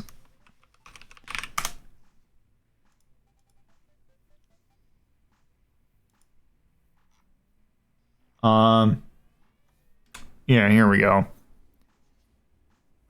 Crystal Sackful. Basically, you get a shit ton of these very tiny burgers that basically have, like, that is about the quarter size of a normal burger. It has, like, just meat, cheese, and onion. And they also have, like, their chicken. I wasn't impressed with them. Like, they're not terrible.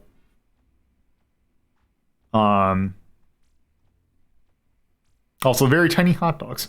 It's a very cute looking hot dog.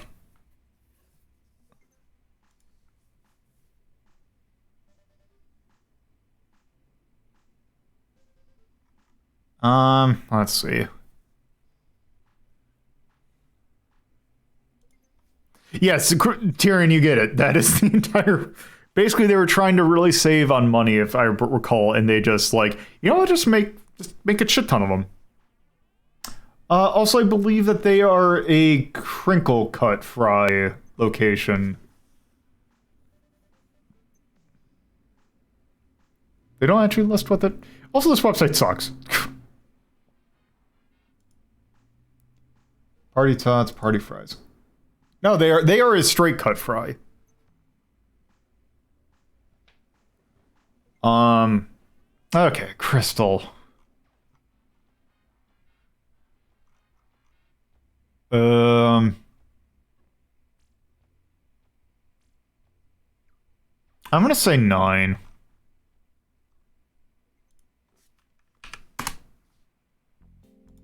Actually, you know what?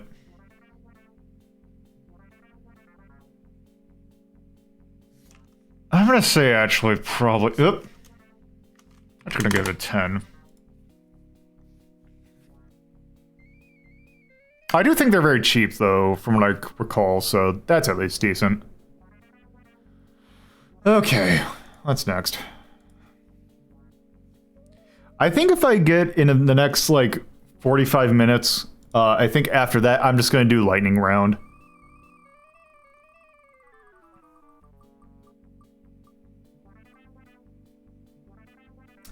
Cracker Barrel, I barely remember Cracker Barrel. I think it is it's like Perkins, but bad and racist, kind of. Like, there's been multiple controversies about Cracker Barrel. Like, there was a particular one that the name Cracker Barrel was referring to slaves. I forgot what, like, taskmasters for slaves. That technically is not true.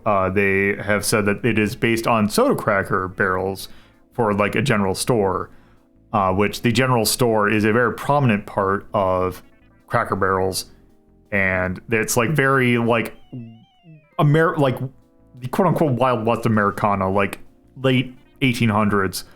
Also, a lot of lawsuits about being really shitty to their employees.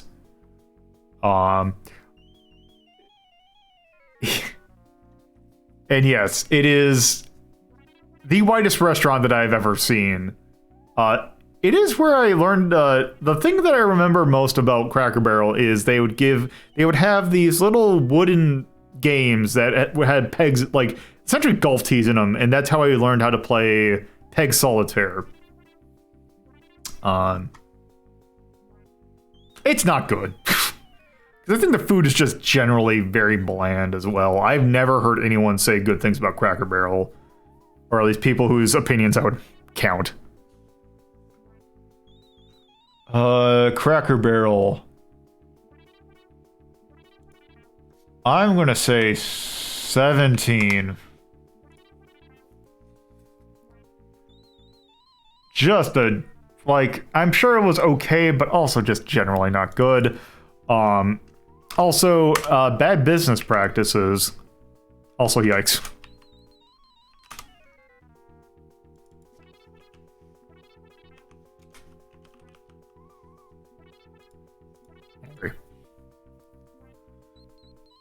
Okay, enough of that.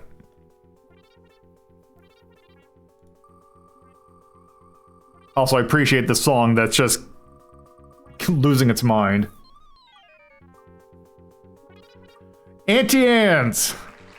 Oh, Auntie Anne's. This is probably the best place to ever get pretzels.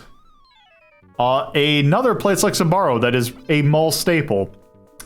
I will say this. Auntie Anne's is the only place that is like a chain restaurant where I will get a hot dog.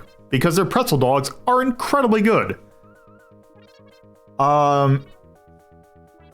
I really don't know what else really to say about it, because they're just like, you get pretzels, they have like, I'll at least showcase. Okay, I don't think this song's having problems. Cause yeah, it's like these kind of soft pretzels. You get different kind of things. They're like, I just like original. It's just really good. I've never actually had any of these other ones. I've just had the original. They're just good enough on their own. These pretzel nuggets are incredibly good. They're a really good mall food.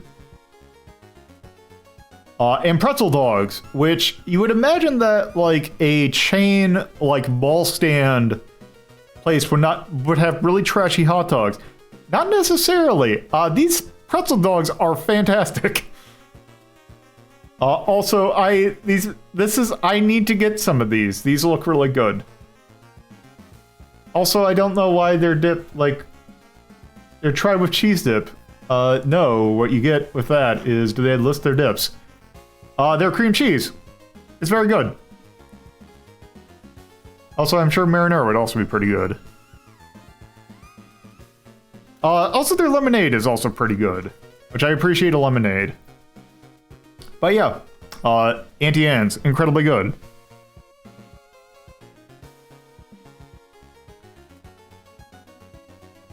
Yes. Yes, these are all brands in America.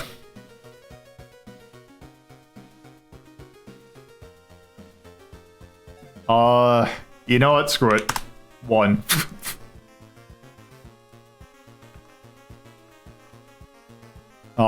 Sides, quote-unquote sides are good, even though they're technically are entirely sides. I'm gonna say thumbs up for this. Well, actually, no, I'm not. Also, I think they're relatively cheap too, which is also good. They're just really good.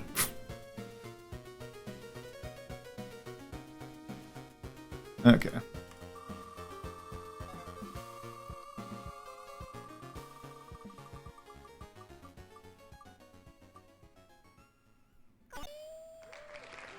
Big Apple Bagels. If you're on the East Coast and you're familiar with an Einstein Brothers bagel, they're essentially that. I believe that they are mostly a Midwestern.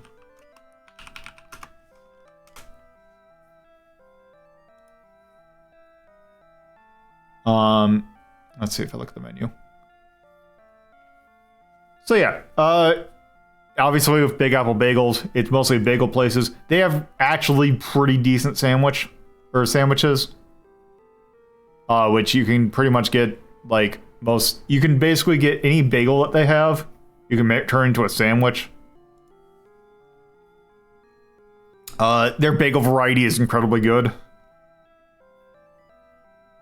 Like if you're familiar with a bagel flavor, they definitely have it, but they have also stuff like pizza bagels and like cinnamon roll bagels. They're very good. They also have a bunch of different flavors of cream cheese. Also, they have muffins. Which their muffins are also pretty good. So the only problem that I have with them is that their hours are not that great because I believe they're a restaurant that closes usually by 4 o'clock in the afternoon. So yeah. I think they're generally... The only thing also about the Big Apple Bagels is that one that was close by to me, I believe the manager there was kind of a dick. He always kind of had a real resting bitch face attitude to him. But overall, good, like, actual quality-wise, they're pretty decent. I'll say 6. They are very expensive, though. Well, not very expensive, but they're not cheap. All right. Let's move on.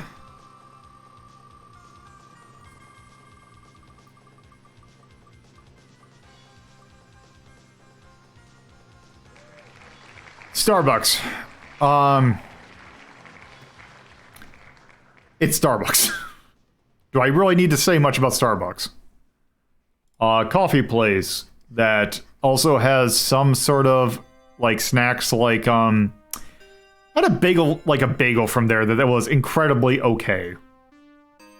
Like, I think Starbucks is like peak okay.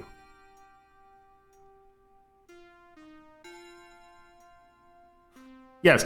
Also, the good thing about Starbucks is that they're starting to unionize.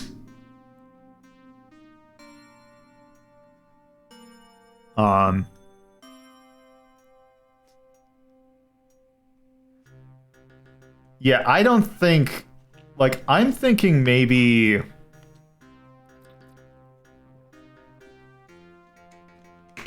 Like, I'm thinking 12, just slightly below average.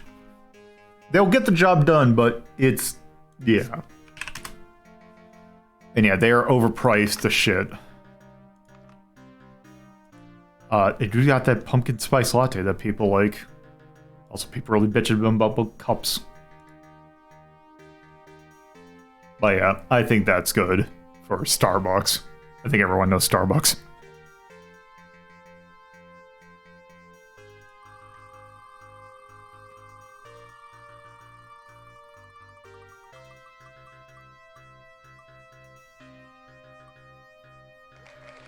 Del Taco.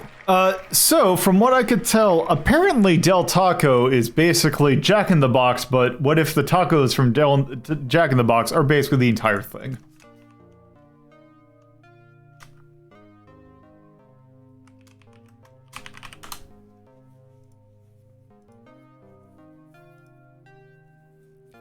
I have also never been to this Del Taco before.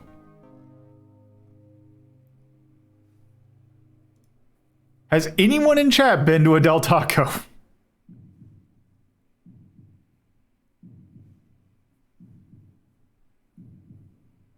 Their website is not loading.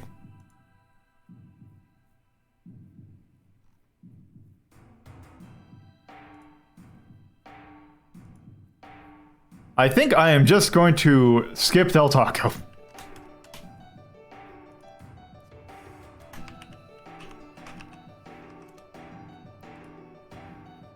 It is not a West Coast, it's actually a Midwest, because we have a few here.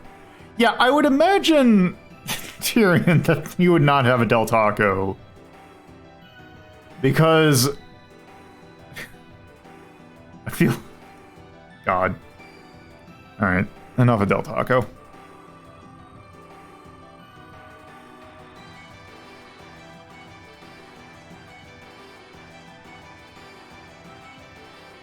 Blimpie. Blimpie is a sub-place that I have barely seen any here. I have been to them before.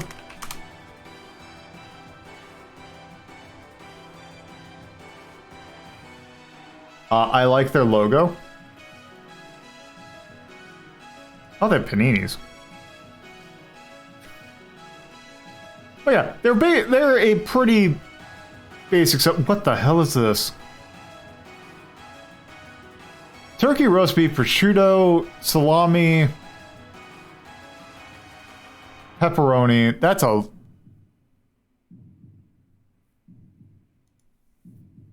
veggie and cheese. That just doesn't look good. What are your paninis? A Sicilian buffalo chicken. It's on a bagel? That just looks off.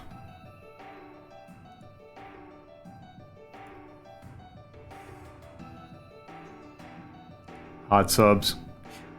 Aldi version of so that's pretty much what I would describe a Blimpie as. They're incredibly okay. Like, this just looks incredibly basic.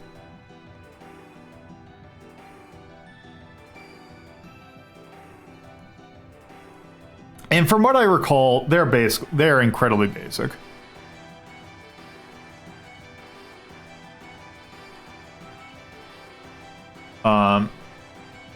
I think they're a solid 11. Because they're just incredibly average.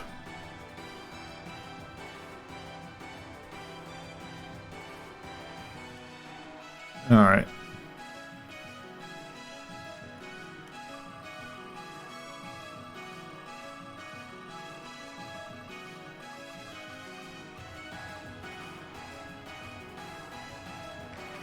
Pizza Ranch. Another place I have never been to, but I know that there has been one that has opened around me.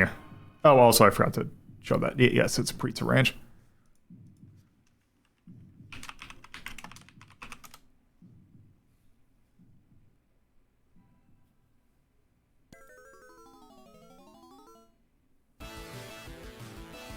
Okay, so Pizza Ranch, from what I recall, or from what I could tell, it's just it's a pizza buffet.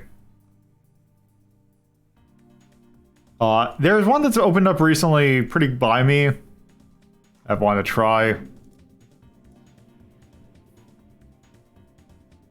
But this at least looks like an interesting thing. Like, it looks like they...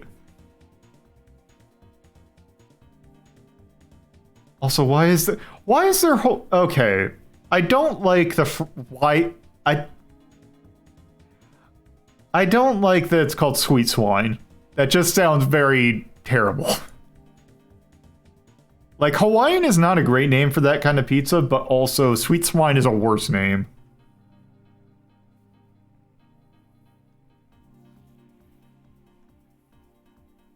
Let's see, what is... Oh, right, you're gonna bitch at me until... Then... Okay, so you got your traditional wings. Okay, and fried chicken. That's a... I can appreciate that. Okay.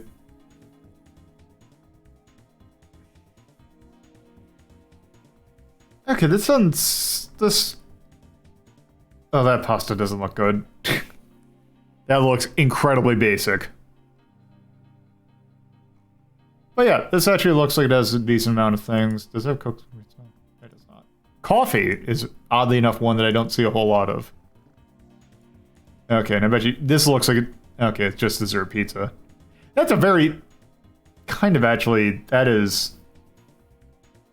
More basic than I was expecting, because it looks like it's just your standard, like, almost like pies. Cactus bread, which I guess that's just your cinnamon bread. Alright. I've never been there. I'm going to assume that no one in chat has also either been there. So I guess technically I need to put that as a 0.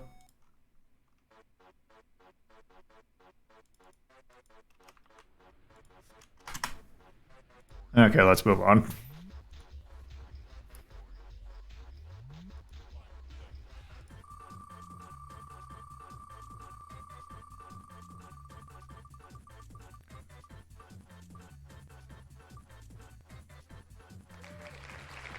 Okay, Papa Murphy's is interesting because Papa Murphy's is a pizza place that...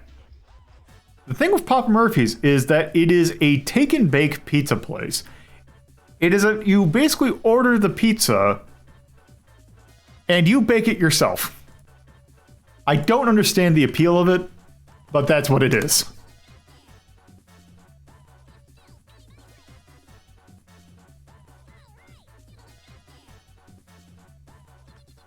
God. So yeah, you just get it and it's just, it's... Why take and bake? That's a good question. It's convenient. It's not. You have to bake it. What's more convenient than getting a already made pizza? You can also customize it pretty much any other pizza place. Creative. I don't understand why. Hacks. I will say though, I do like the pizza that I've had from Papa Murphy's is not like, it's not bad. Oh god damn it. What is a crustless pizza? That just looks like all the stuff that's from a pizza just put into a thing.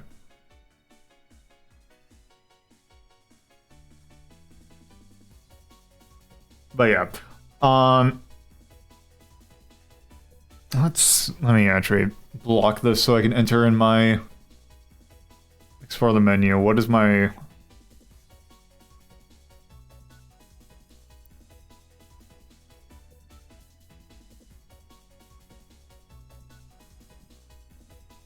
okay, let's look at, proceed anyway. Okay, what is this? Because yeah, and it's your standard pizzas.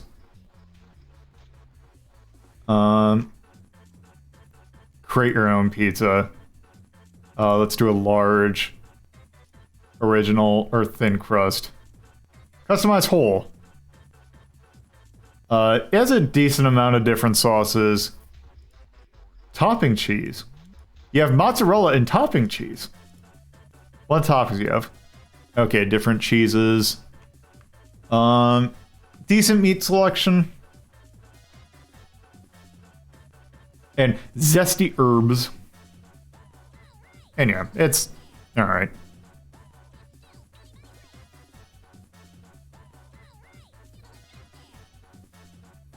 Okay. The difference is I don't actually... Basically, they provide you... Yeah, the difference is you don't... they provide the ingredients. Alright, that's enough of that. General quality is alright. Like, I would say that I like the pizza better than, say, Pizza Hut. That's also not saying much, but also the fact that you have to cook it is kind of annoying. So I am going to do, let's say 13 for that, just for the annoyance. Concerns, you have to make it yourself. Make and nay. You have to make it yourself. Actually, that's less a concern. That's more just, hey, you have to make it yourself. Alright. Next.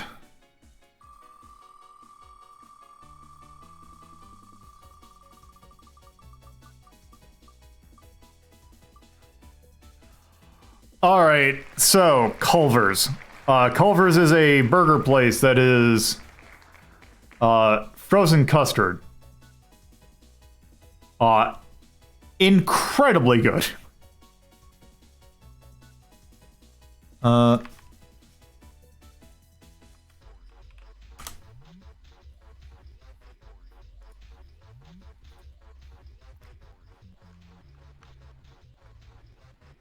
Oh wow, also the website is like really prepared to showcase this. The other thing, like, they have frozen custard, which their frozen custard is very good. They also have butter burgers, which is basically the fact that they butter the buns for their burgers. That's pretty much what a butter burger is. And it's just, hey, they have other butter burger stuff. Also, they have really decent chicken. They have really good chicken strips. They're pretty much really good at everything. They also have a decent number of other types of sandwiches. Like, they have a pot roast sandwich, which is interesting. Also, they have, like, pot roast dinner, which is weird for, like, a fast food place. Pork loin is usually what my dad will get. Their salads also, for a fast food place, has really good salads. Their chicken cashew, like, they actually put cashews in their, like, basic chicken salad, which is very good. And they just have really good salads. Also, soups. Soups are also pretty decent. In fact, for a place that is, like, known for its frozen custard, what I would get there is a soup and salad. It's actually really good. I don't know if they still have it, but I don't think they do. These have fried chicken as well, which I also pretty decent. Also, they have their own brand of root beer, which is pretty good. But yes, also as alluded, Wisconsin cheese curds, which are very good. Hey there, Bridget. Chili, I've never had their chili before, but I've just never had their chili before. Pretzel bites, I've never had these. These must be new. They are a crinkle cut fry place, which is really good. Their mashed potatoes, also really good. Also, the onion rings are pretty good. This place is just overall incredibly good. My one complaint about Culver's is that they are very expensive. Well, not very expensive. They are pretty expensive, though. Other than that, they are fantastic. And I am going to pull... I'm just going to go say, Culver's. It's the one.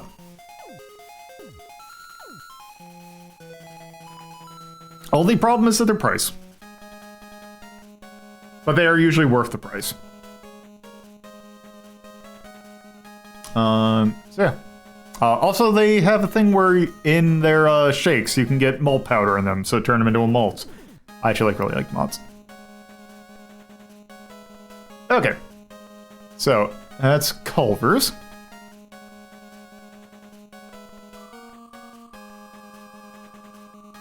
Also, I'm going to sort after this next one.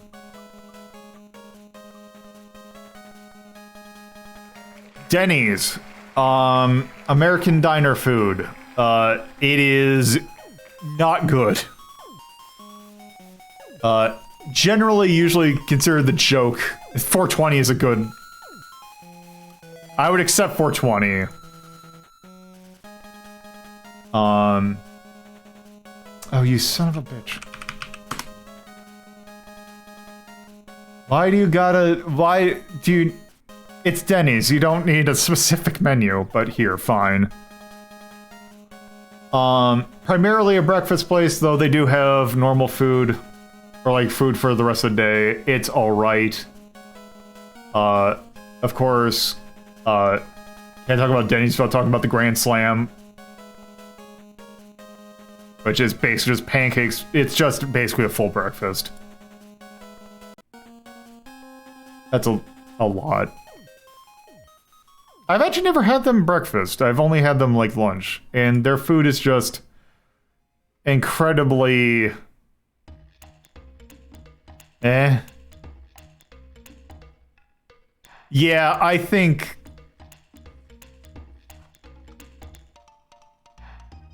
yeah, I kind of am thinking that this is very much...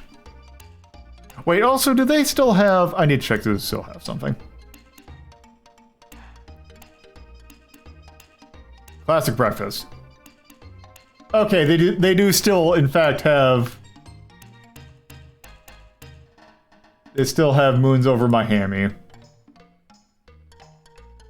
Which I will always appreciate.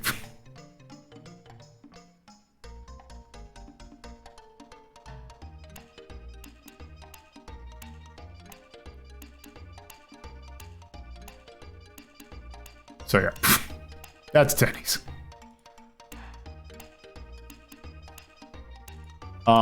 Yeah, Denny's.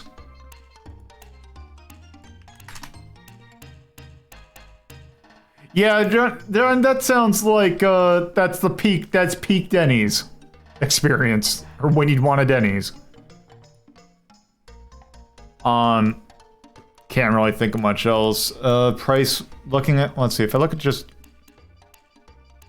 the prices don't look that bad, so it seems like it's fine. Okay, let's sort. Also, there's a lot of, like, pretty major ones that we just haven't gotten to yet. There we go. Also, I am definitely much nicer with these. Alright. What's next?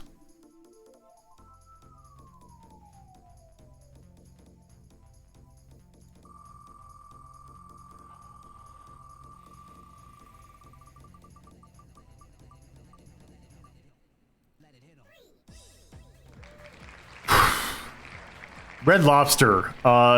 Sit-down seafood place. This place sucks. My grandfather, rest his soul, loved Red Lobster. I don't know why. I used to... last time I was at Red Lobster was probably when I was 8, and I remember I would get the spaghetti there, which is a good sign of your food.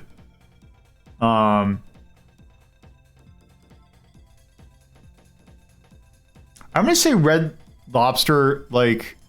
God, I don't even know if it's worthwhile even bringing up the menu for Red Lobster.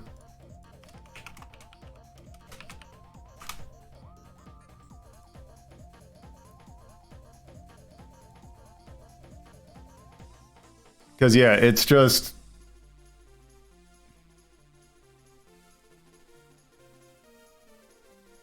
it's like, it's like pretty standard, oh! Yes, that is the only thing about Red Lobster that's good, is those biscuits are very good. In fact, to the point where these Cheddar Bay biscuits, which are basically the reason why you go there, you can get mix to make them yourself.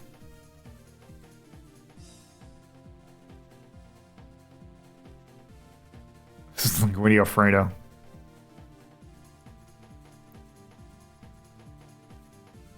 And yeah, I've just heard they're like incredibly basic.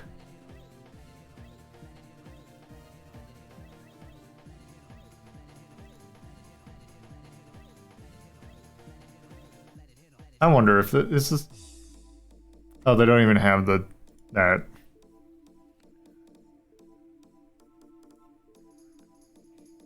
Yeah, the thing is, like, if you have access to any sort of better seafood, why would you go there?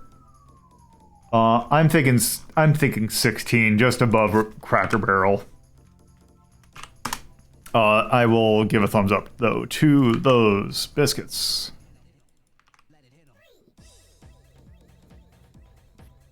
Alright, that's that.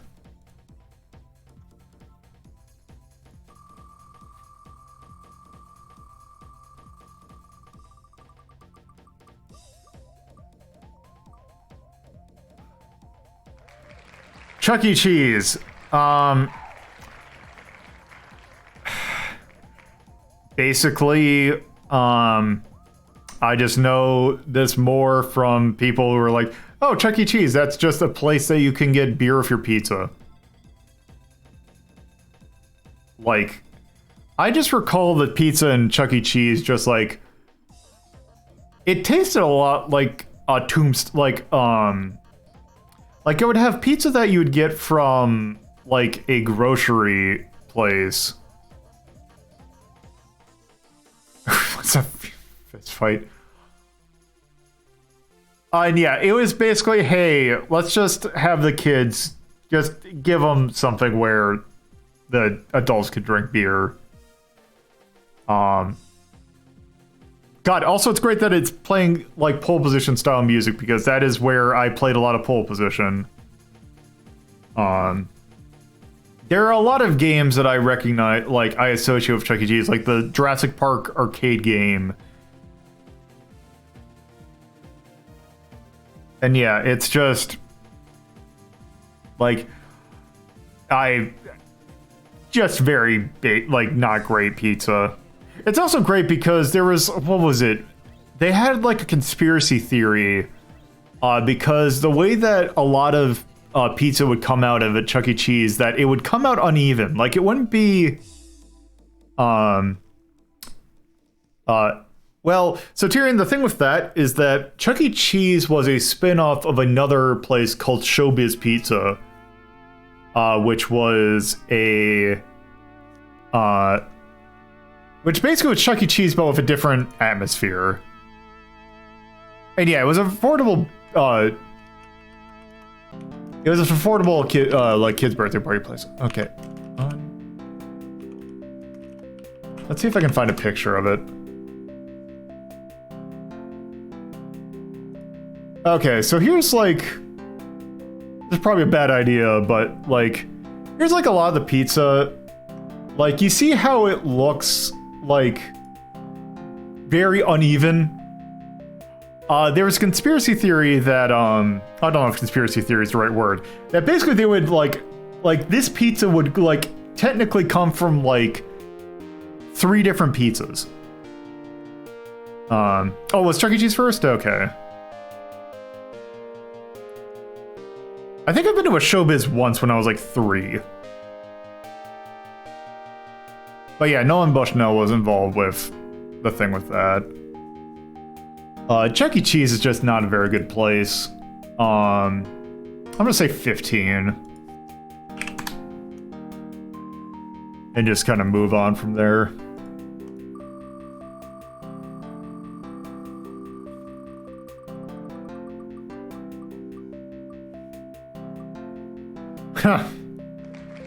Olive Garden.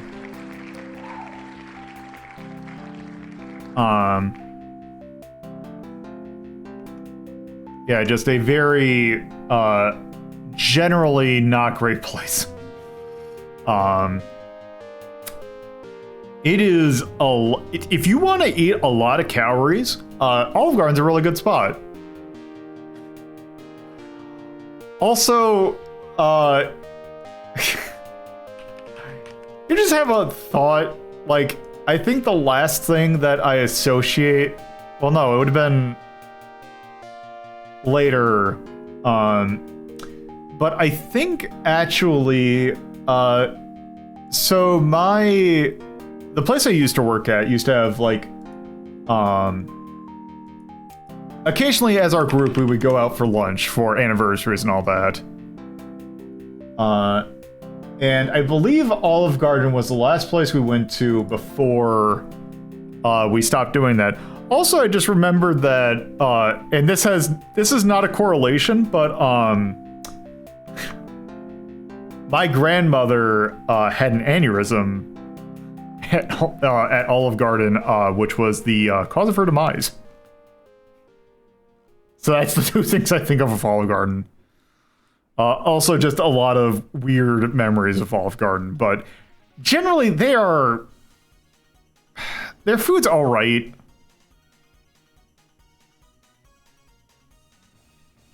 But it's never worth it. It'd be funny though. I should preface that by saying the fact that she was not well. She had a number of blockage issues, so that was basically bound to happen. It just coincidentally happened at an Olive Garden. But yeah, it's pretty standard Italian food. The breadsticks are good, but it's not great. All right. Oh, yeah. What do I got? You know, I'm going to sort before I do this. I've never had their their lasagna, but that would not surprise me. God, I'm thinking it's also the same thing as Red Lobster if I remember correctly. So I am going to just do 16 as well.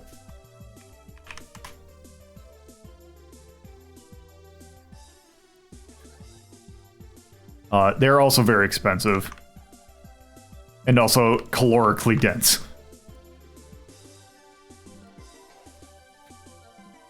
Like, if you're getting if you're getting a meal there, you're not getting away with less than 1,000 calories. So yeah. That's Olive Garden.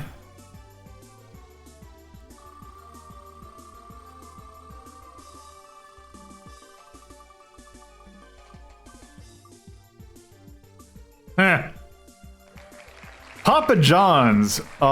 We almost might have had another Chick-fil-A situation. However, Papa John's is a rather low cost, quality pizza place founded by a true shithead. He is not involved with the company anymore, from what I recall. Their food, however, still sucks. God, what is their... what does Papa John's website even look like? Yeah. Is it John Slaughter? Or what is it? Is it Slaughter or is it Schnatter? John Schnatter. Who said that... Was it 40 pizzas in 30 days? Yeah, it was within the last 4 years when he got ousted for saying the N-word in meetings. And yeah, it's also very basic pizza too. Oh, that doesn't look good. That just looks like someone folded a pizza over.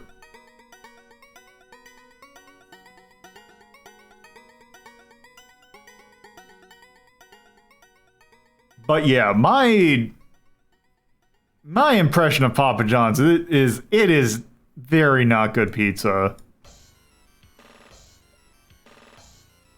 Like this looks bad.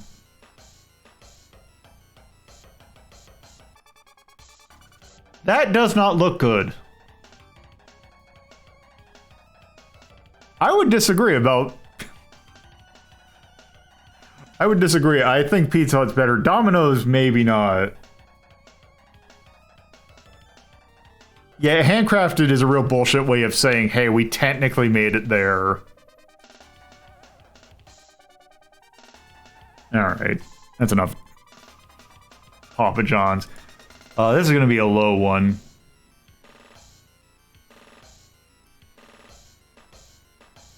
The sauce is decent.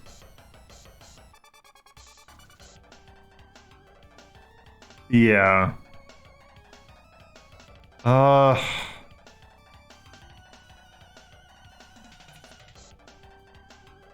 maybe 15? Thinking 15.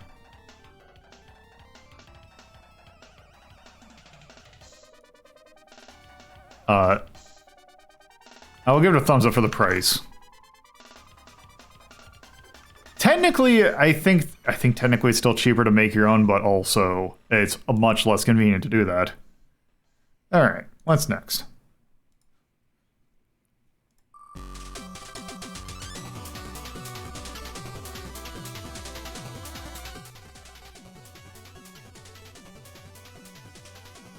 Steak and Shake. Had to have one definitely dying brain in there. Steak and Shake, and this is where I accidentally did that.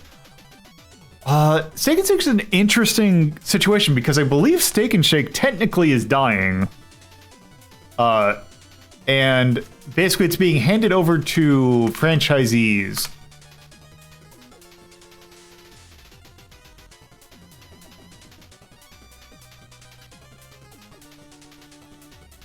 Also, here's your menu for Steak and Shake. I guess it's that burger looks that.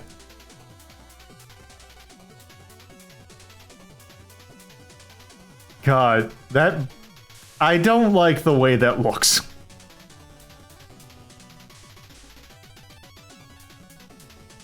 But yeah, their burgers. It's like, oh hey, it's like another Five Guys situation. Except they actually have chicken fingers. I think I've been there once, and it was fine. Like, their shake is really good. Or at least, from what I remember, it was good. So I really can't say much. But yeah, I think I forgot exactly what the problem was, but I believe that Steak and Shake was really bad about paying their employees.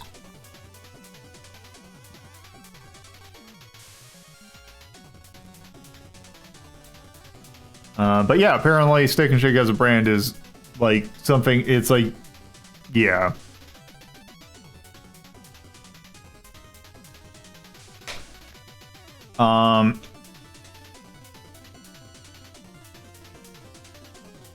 I'm thinking they're at the same tier as, say, Johnny Rockets and, like, Crystal, so I'm gonna give them a 10.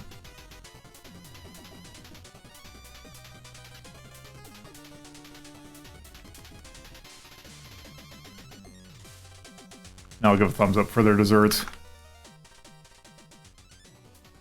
Oh, yeah, also I was gonna probably... Oh, yeah, probably should give Culver's, yeah, thumbs up for that.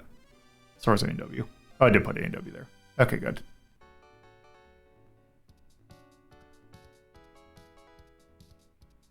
Yeah, that's why I put a thing that's like a lot of places are going to have less than stellar business practice, but some are particularly egregious. And if I remember correctly, Steak and Shake was one of the more egregious ones. But yeah, I can't remember exactly what the deal was, so I'm just going to move on. All right, what's next?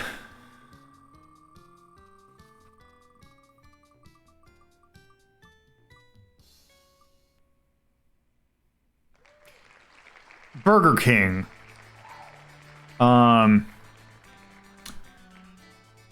It's been a while since I've been to a Burger King. I generally think that they're all right.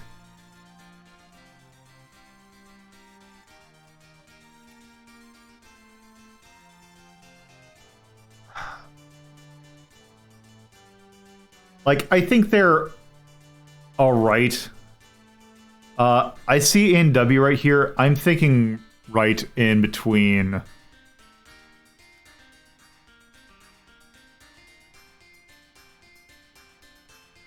Oh yeah, if you check the calorie and sodium count of any fast food place, it's gonna be really bad.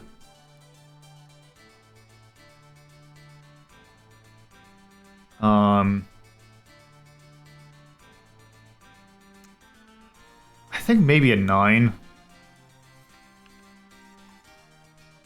Or actually... You know, I'm just gonna go 11. Because also, I remember my dad has a really a burning hatred from those. The thing with Burger King that I liked about them is they had frozen Coke. Which is nice.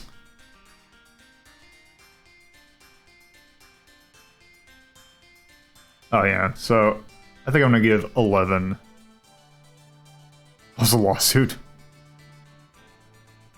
Hardee's is another one that's, I believe, of the same ilk.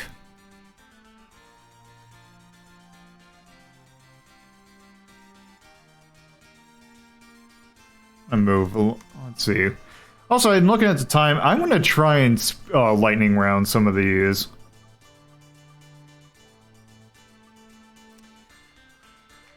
Fazoli's, which is basically, it's fast food Italian. It's basically Sbarro that you can get in your car. I kind of thought they were alright, but they're probably actually not that great. Like, I almost think they're kind of almost a Panda Express situation. So I'm gonna think probably 12.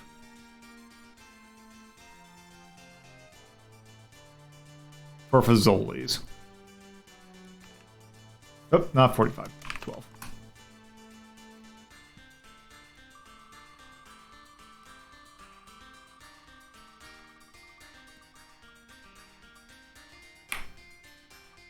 Oh, wait. Have Olive gone on it twice? Or I must have forgot to clear it out.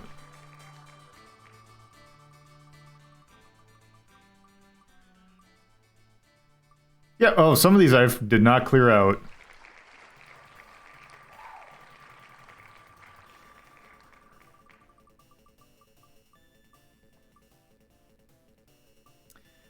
KFC.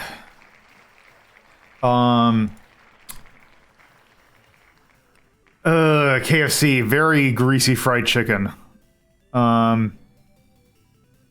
I liked them better when they had Kentucky grilled chicken, but now I don't think they have that anymore. Also, the only KFC next to me is a combination KFC Long John Silver's. And just generally, their quality has declined a lot lately. At least I've noticed in the last 10 years.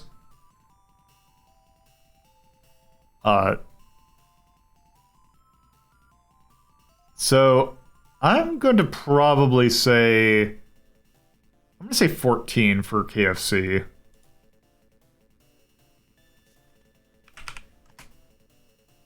Yeah. Yes, I'm at the KFC. I'm at the Long John Silver's. I'm at KFC, combination KFC and Long John Silver's. Also, weird institution in Japan associated with Christmas. I don't understand it, but whatever. Let's move on.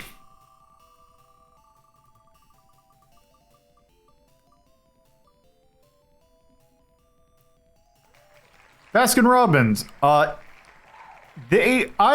liked Baskin-Robbins. I don't actually think there's one near me anymore. But they were pretty decent ice cream. It's not great, but also I appreciate them having a bunch of flavors. I will always appreciate that. Also, for some reason, the thing that I associate getting with Baskin-Robbins is Superman ice cream. Which, if you're not familiar with the concept of Superman ice cream, it's basically vanilla ice cream, but with a bunch of food coloring in it. I don't know why.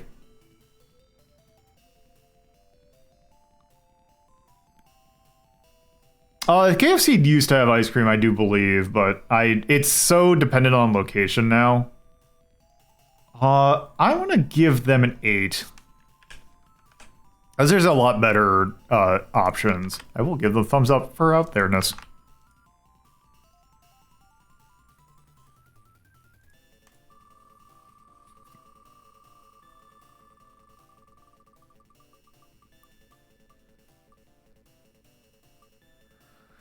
Carl's Jr. / Hardee's. I have not been to a Hardee's in forever. And I am definitely on the side of the country that it's Hardee's and not Carl's Jr. Generally, I have associated Hardee's with being kind of mediocre.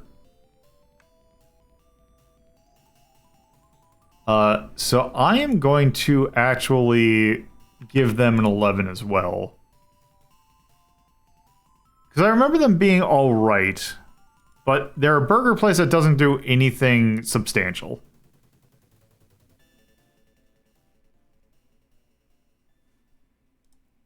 So I'm just going to try and lightning round some of these.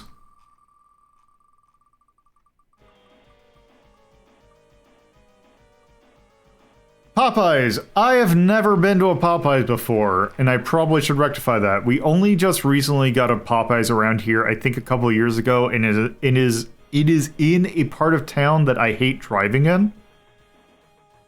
So I have not been there. Of course, that sandwich was, I've heard, very good.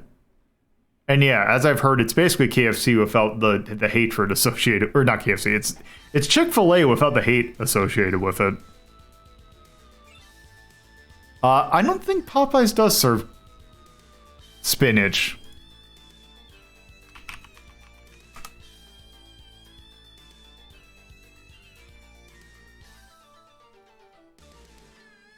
Oh, that's right. They're chicken and shrimp.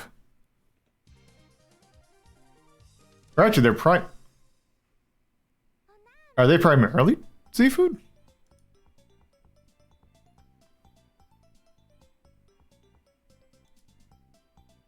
Those nuggets look good. The chicken sandwich. This chicken sandwich that everyone went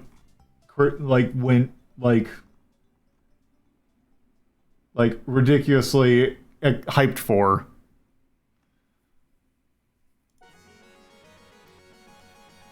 But yeah, I have heard very good things about Popeyes. So I would not... Yeah.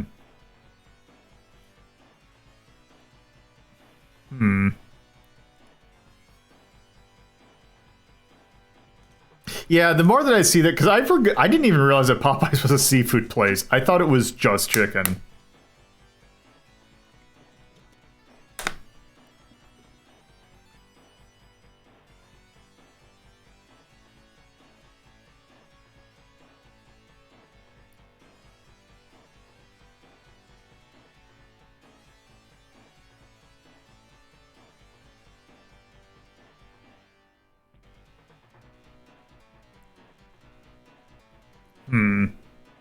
Probably pretty high up there. Seafood. Looks like flounder sandwich and popcorn. Okay, so it's more shrimp, flounder sandwiches, and yeah. Okay, so it's not a whole lot of seafood, but it does have some. It is the first thing on their menu.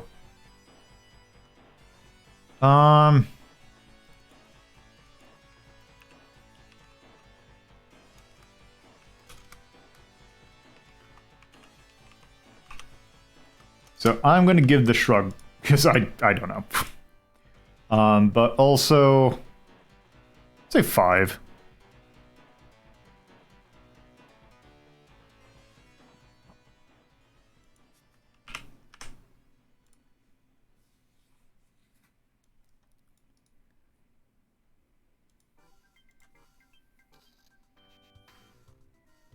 Yeah, I'm just going to give it a 5.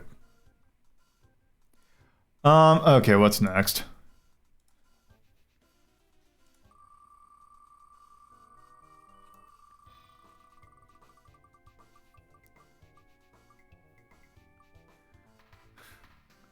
Fuddruckers.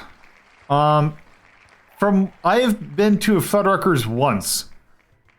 Yeah, surprisingly, we have not hit McDonald's yet.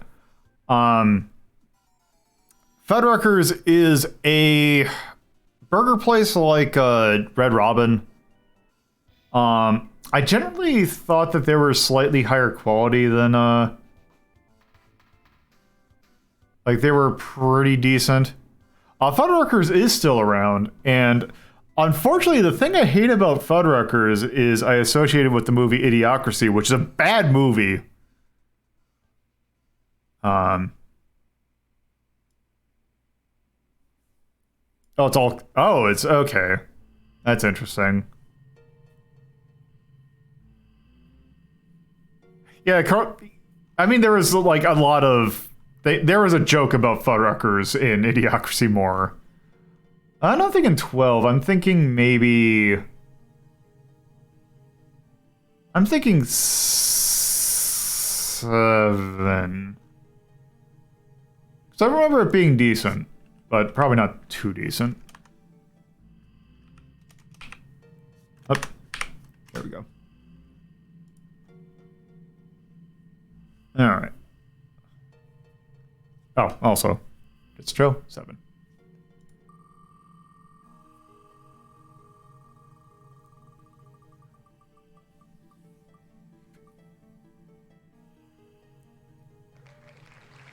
Old Chicago.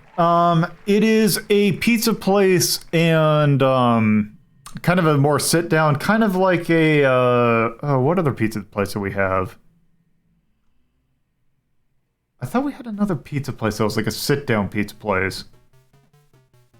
Like almost like CC tap room like beer taps. It's a bar. They have a lot of different beers. They also have pretty decent beer crust. Old Chicago, I really like them. I'm gonna give Old Chicago a 4.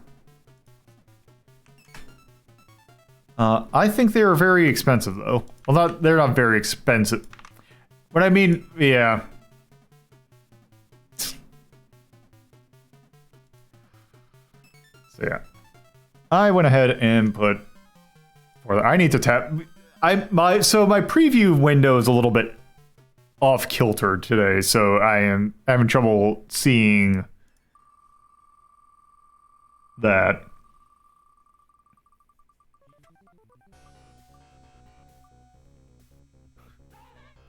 Pizza Hut. All right. Okay. We have Papa John's at 15. I think I technically like Pizza Hut slightly better than Papa John's. But kind of like KFC. I am very much spoiled with much better pizza. So I'm thinking KFC and Pizza Hut go quite hand in hand, so I'm thinking 14.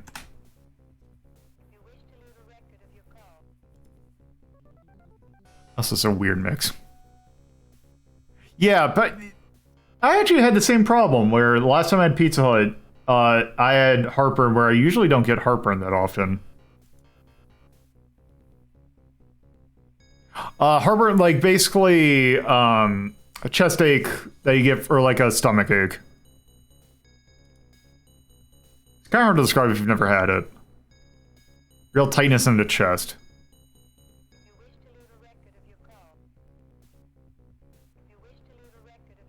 Alright. Yeah, the personal pan pizza thing was fun, but, yeah. Alright.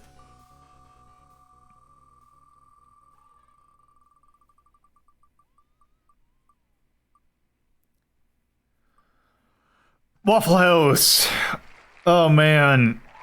This was, like, the one thing I miss about living in the South. Waffle House. I feel like it'd be a crime if I didn't put this at 1. There's not many restaurants that are like so much of an institution that they're used to gauge the damage done via hurricanes. So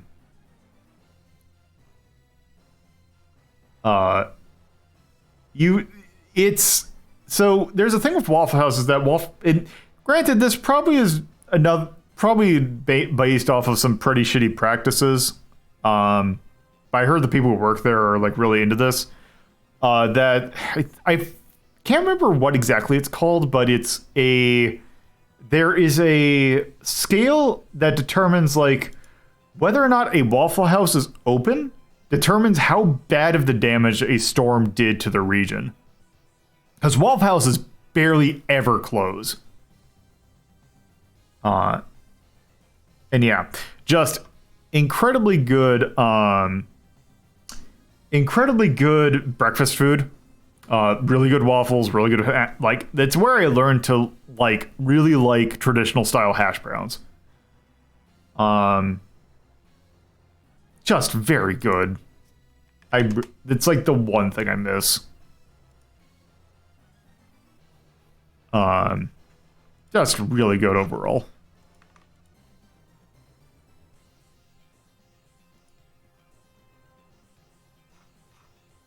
So yeah. Waffle House gets a 1.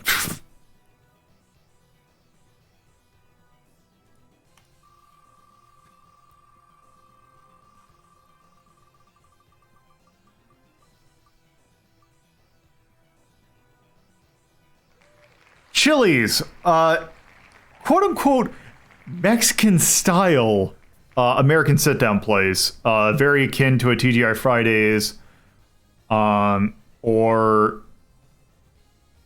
because yeah, very much like a Famous Dave's, TGI Fridays, just kind of not great. Let me sort.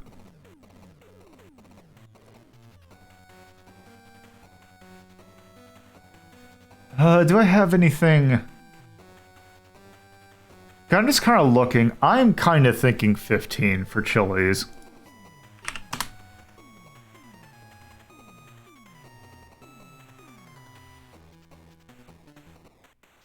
Yeah, it's less shitty Applebee's, but Applebee's is pretty bad. I can at least usually find something at a Chili's. Applebee's, last time, a couple times, I've just not been able to find something. Because nothing really looks that good.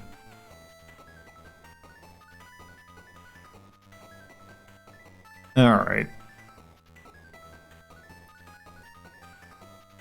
You know what I'm going to do? Actually, I'm going to just go through and quick knock out some of the Super Mario Brothers is the restaurant here? I don't know. Okay. You know, I'm gonna see if I can, how many of these I can do in, like, real quick. So, speaking of Applebee's, Applebee's really is bad. Like, I actually think Applebee's is probably worse than Cracker Barrel. I'm thinking 18 for Applebee's. Big Boy is technically still around. I remember them being alright. I think I'm gonna give them an 8. Church's Chicken is terrible. It is purely a fried chicken place. That is just some of the greasiest fried chicken. Yeah, the fact that they change their menu all the time. Yeah, Big Boy, I'd imagine that brand is not doing well. Church's Chicken, I'd say even worse than KFC. I'm gonna give that 18 because that also was just abysmal in terms of like the quality of the chicken. Cinnabon is really good. Again, another thing that are very unhealthy, but also much like Cold Stone. Yeah, I think that's gonna be a 2. Very unhealthy. Also kind of expensive, too. Cinnabon's a place that's, they're cinnamon rolls.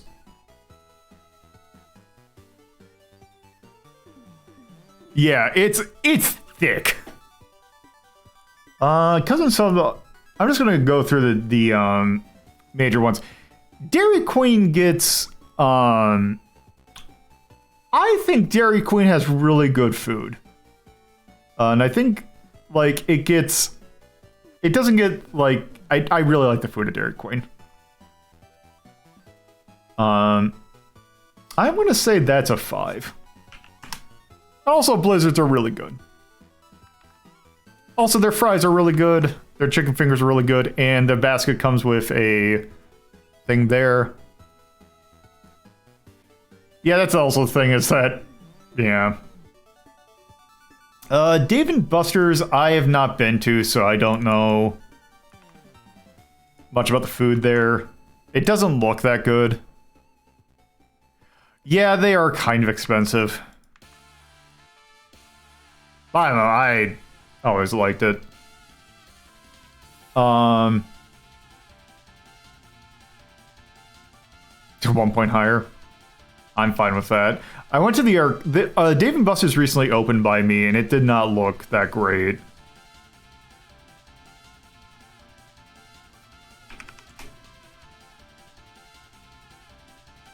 Domino's Pizza.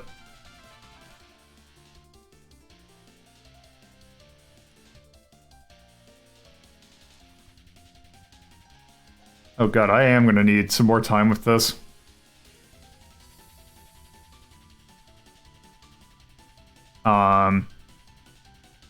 You know what, actually, what I'm going to do is just knock out some of the ones that I don't think I'm gonna be able to get to. Jollibee.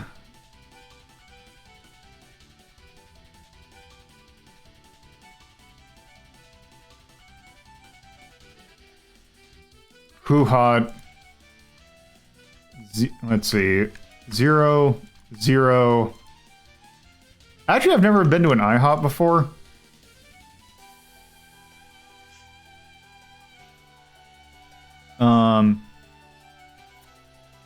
I don't know if I'd say it's at the same level as Papa John's. Long John Silver's I know is not that great. Let's say that's a 17. Waffle House Index, that's what it's called.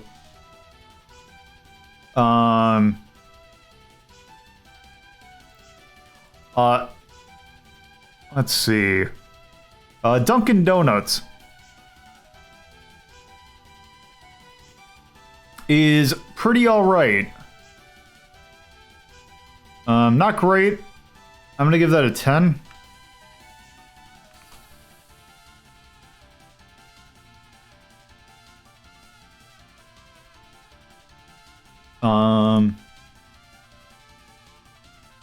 Godfather Pizza. I'm gonna kind of skip some of these local ones. Let's see. Godfather's Pizza.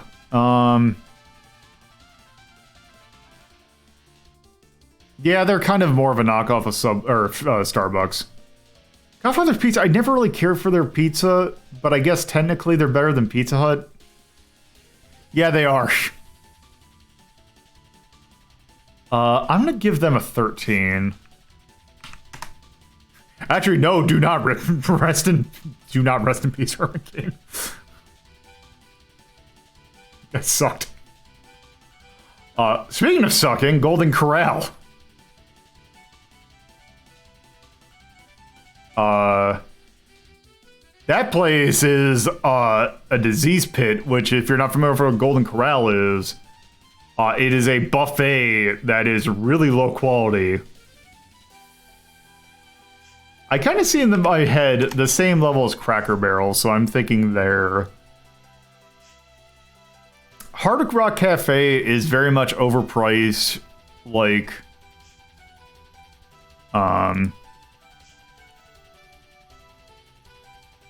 It's very overpriced, like Applebee's kind of food. Like, I think it's alright, but not that great. I'm kind of putting it at the same level as Dave & Buster's. Hooters. I've never been to a Hooters before. But also, they're kind of garbage and, you know, the Hooters girl kind of thing's kind of garbage. So I'm gonna give them... Let's see. Jack in the Box, I've also never been to. they always seemed like a place that you would only go to if you're stoned.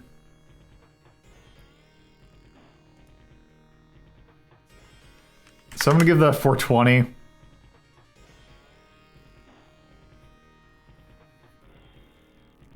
Jimmy John's. They're alright. Like, I actually don't mind Jimmy John's.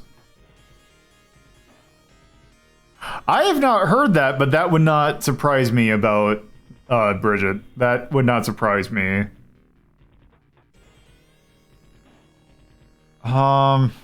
Jimmy John's. If I remember correctly, their CEO is kind of a piece of shit.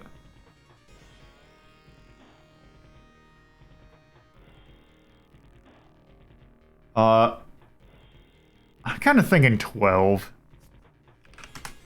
Because Jimmy John's also has one of the worst, like, or the most slap-in-the-face sandwiches that I can think of. They say that they have a Cuban. If you're not familiar with what a Cuban sandwich is, it is basically pork, pulled pork, ham, Swiss cheese, pickles, and yellow mustard. And they have a Cuban, which is ham and bacon with their standard provolone cheese and nothing else. Like, it's really dumb. Do any of these do hot dogs? No, I don't have, like... There are some chain restaurants, like there's Hot Dog and Stick. There's also Wiener Schnitzel. But I put those because I never had them before. Krispy Kreme is good. From what I remember of Krispy Kreme, it's been a while. Pretty good. Probably a little bit overrated. Thinking maybe a 7. Little Caesars. One step lower than Dunkin'.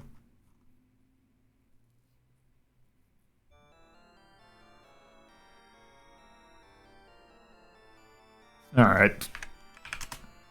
It's been a long time. Let's see. Actually, I did... You know what? I did go to a Dunkin' and had some, Munchkins. Those are really good. I bumped Dunkin' Donuts up some. And bump that up. Little Caesars. Not good. It is definitely if you're on a budget. But it's definitely not good.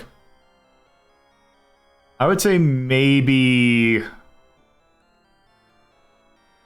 I'd say maybe 13.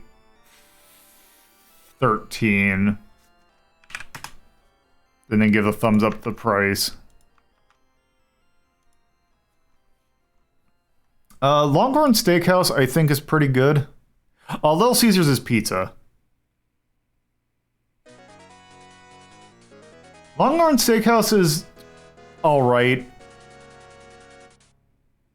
They have a good... Longhorn Steakhouse has a steak salad, which is something that not a lot of places have, which I think is really good. I think they're alright, probably on the same tier as Buffalo Wild Wings. McDonald's, I have not been to in probably a decade and a half. Because I just have much better things closer by. God, I think that's just the straight 11. Like, I think that McDonald's has always been just the straight 11. Like, it's okay.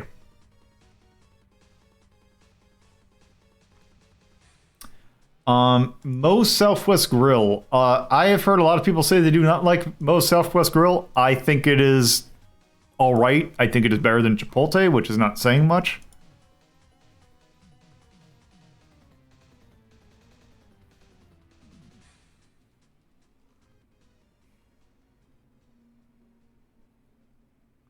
That is true. McDonald's does have incredibly good breakfast.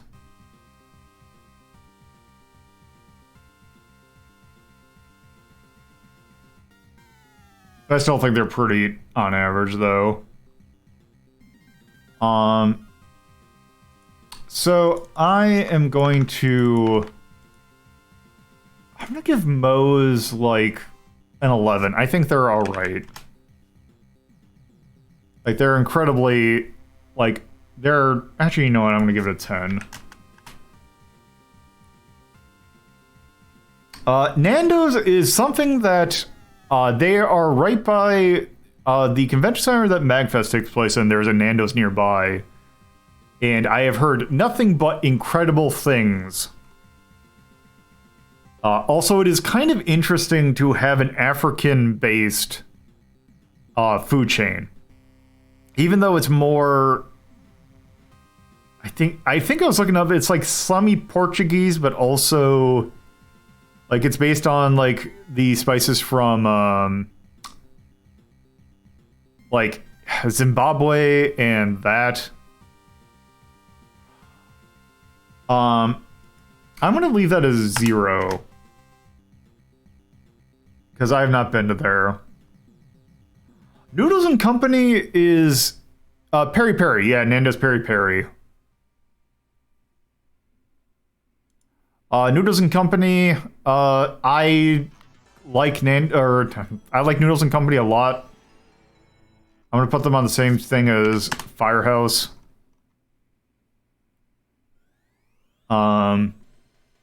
Outback Steakhouse is basically Longhorn, but I think they're slightly inferior, so I give them a 9.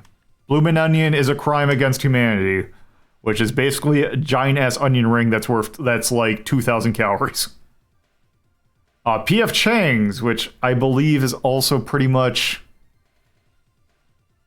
Panda Express, although I don't know whether or not to go higher or lower.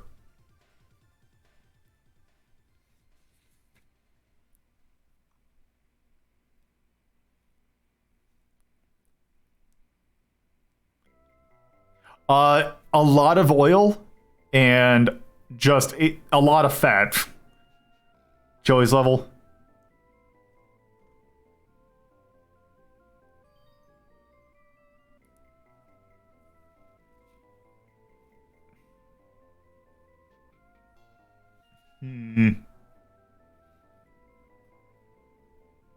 I'll go 14 for P.F. Chang's then.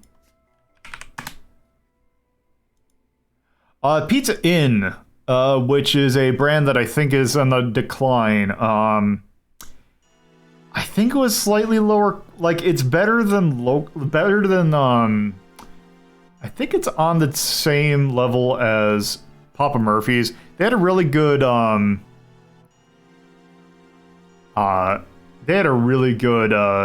cheeseburger pizza. There's that. Ponderosa / Bonanza Steakhouses are, I know them mostly from their buffet. They are incredibly okay. They're better than Golden Corral. But I did have an incident there where, I don't know if incident's the right word, but it's a buffet, but they don't label anything. And I made the very unfortunate discovery that they had fish fingers as well as chicken fingers, and I was not expecting fish fingers, and I really did not like fish fingers. Potbelly Sandwich Shop. I not to belabor or not to call someone specifically out, but Potbelly is responsible for a very acutely a food poisoning incident during one MagFest trip. However, any other Potbelly that I've been to has been perfectly alright, and I did not have any case of food poisoning. But it turns out when you have serving hot food in the middle of a thing where there are thousands of people, food safety might be left out.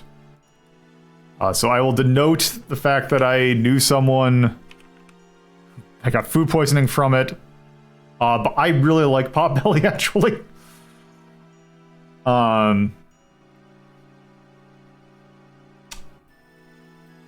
I actually really like it. Like, I think it's actually 4. They're kind of expensive, though.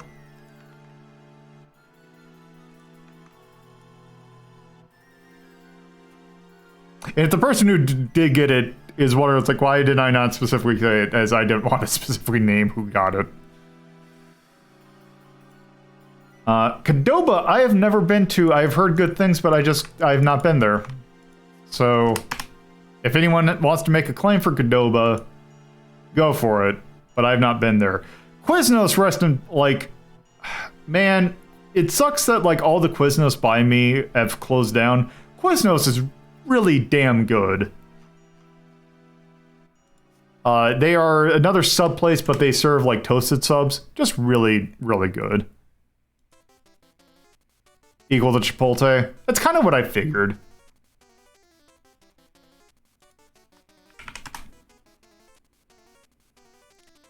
Rainforest Cafe is basically Hard Rock Cafe, but rainforest themed.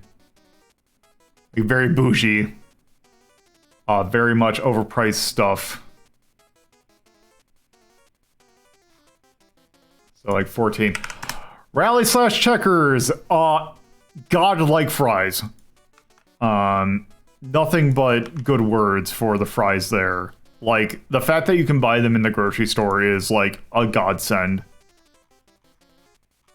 Like, I think Rally's overall is, like, a 3. It's just really damn good. Slotsky's Deli is another... It's, like, a sandwich / It's like a Panera Bread, but more focused on sandwiches.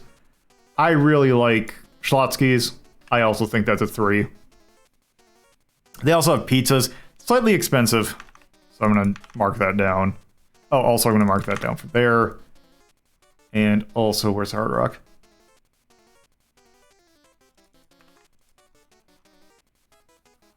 Shoney's is basically Denny's, but somehow worse. Well, somehow worse.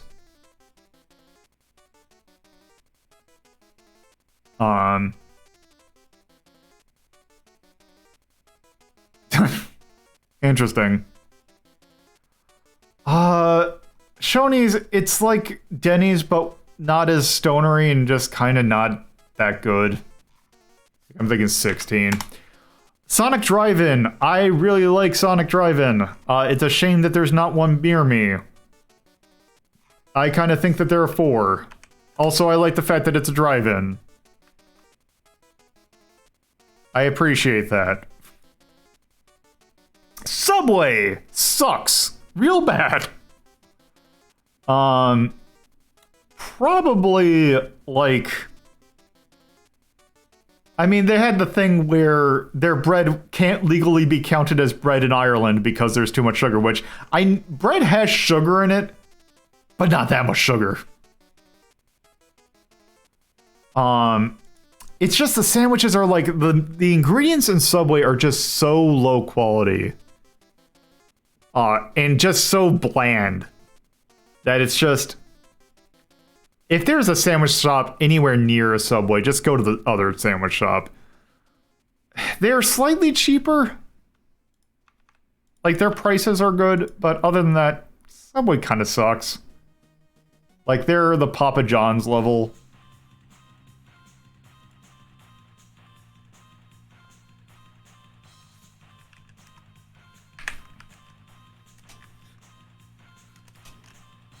God, also the fact that, yeah, now I'm just remembering Jared. Their spokesman who got arrested for bad child stuff. All right. Taco Bell, no contest. 420. I like Taco Bell. I know it's not good, but I like it anyway. You know exactly what you're getting when you get Taco Bell. And I like it. TCBY. The country's best yogurt. I miss seeing a TCBY because I think they're all right. They're basically Baskin-Robbins level. They're an 8. Texas Roadhouse is basically a lower scale Longhorn Steakhouse, or which Jack in the Box landed at 420.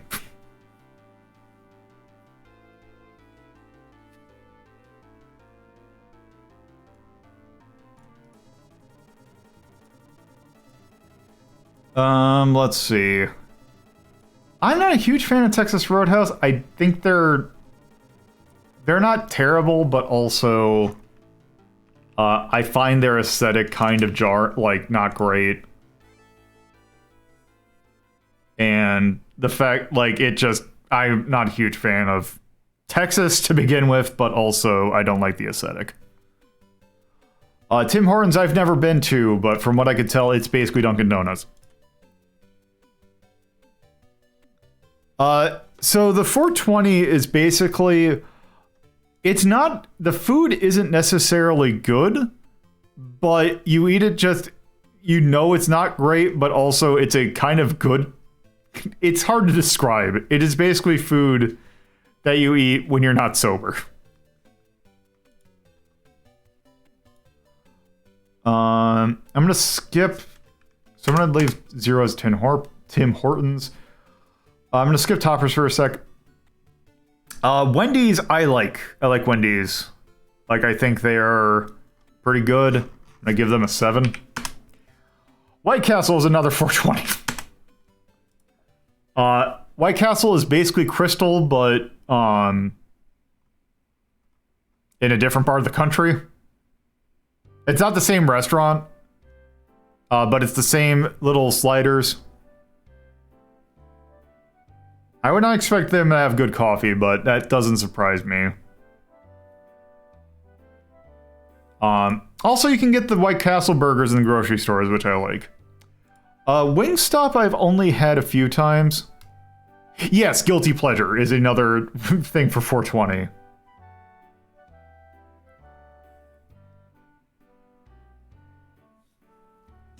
Wingstop, which is basically chicken fingers and chicken wings.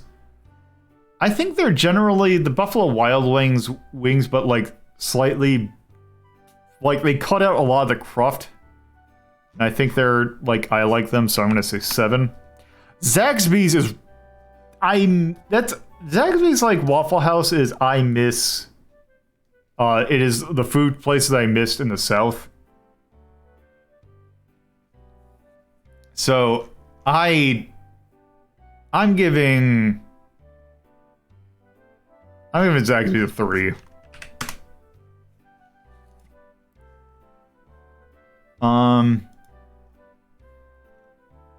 Impossible Burger is basically, it's a burger that's made with it's basically fake, it's synthetic. I don't want to call it synthetic meat, but it's plant protein that's made to resemble beef.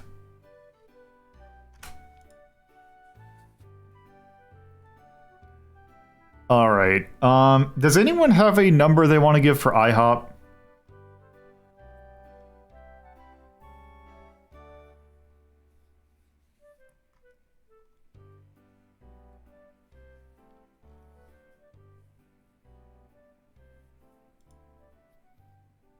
One point above Denny's. Oh, Denny's is 420, so I'll give it 1 above Shoney's, which is 15.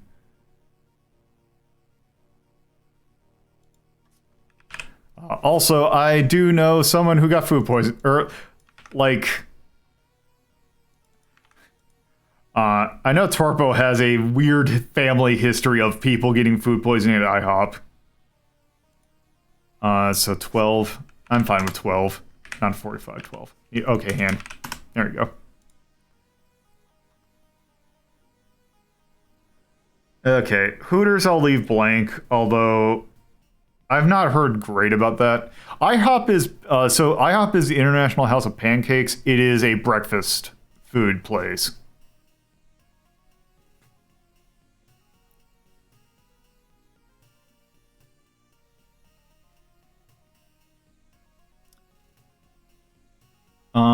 Let's see. All right, so let me go through some of these local ones because these ones I'll have to bring up on a website. So Cousins. Cousins is one that is based out of Wisconsin. That they are a sub place.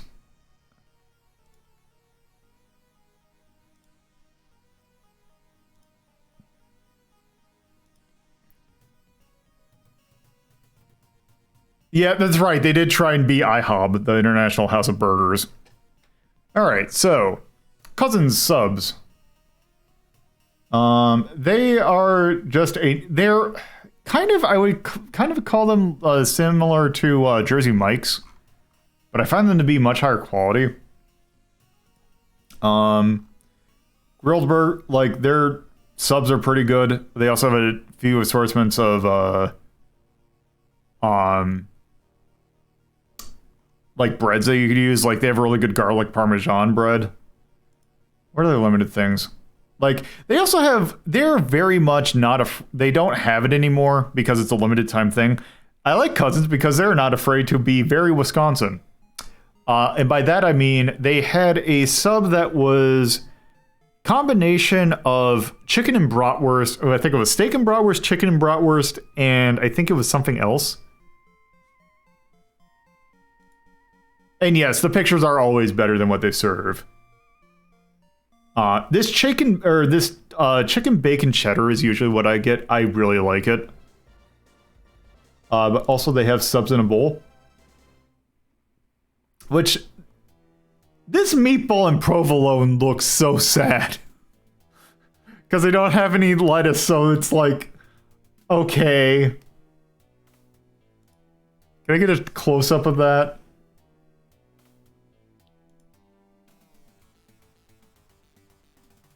God, also that steak Philly. Because they don't put greens on there. I don't know why. But yeah, it's like, I really like the chicken bacon cheddar. Also, their soup situation's weird.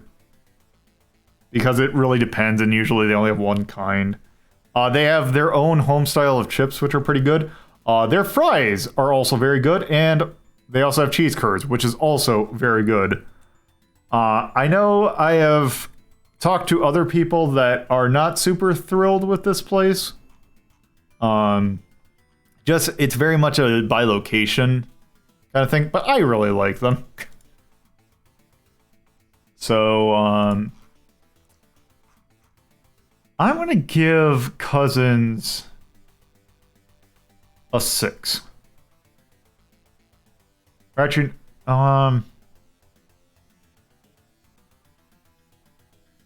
Actually, I'm gonna go 7.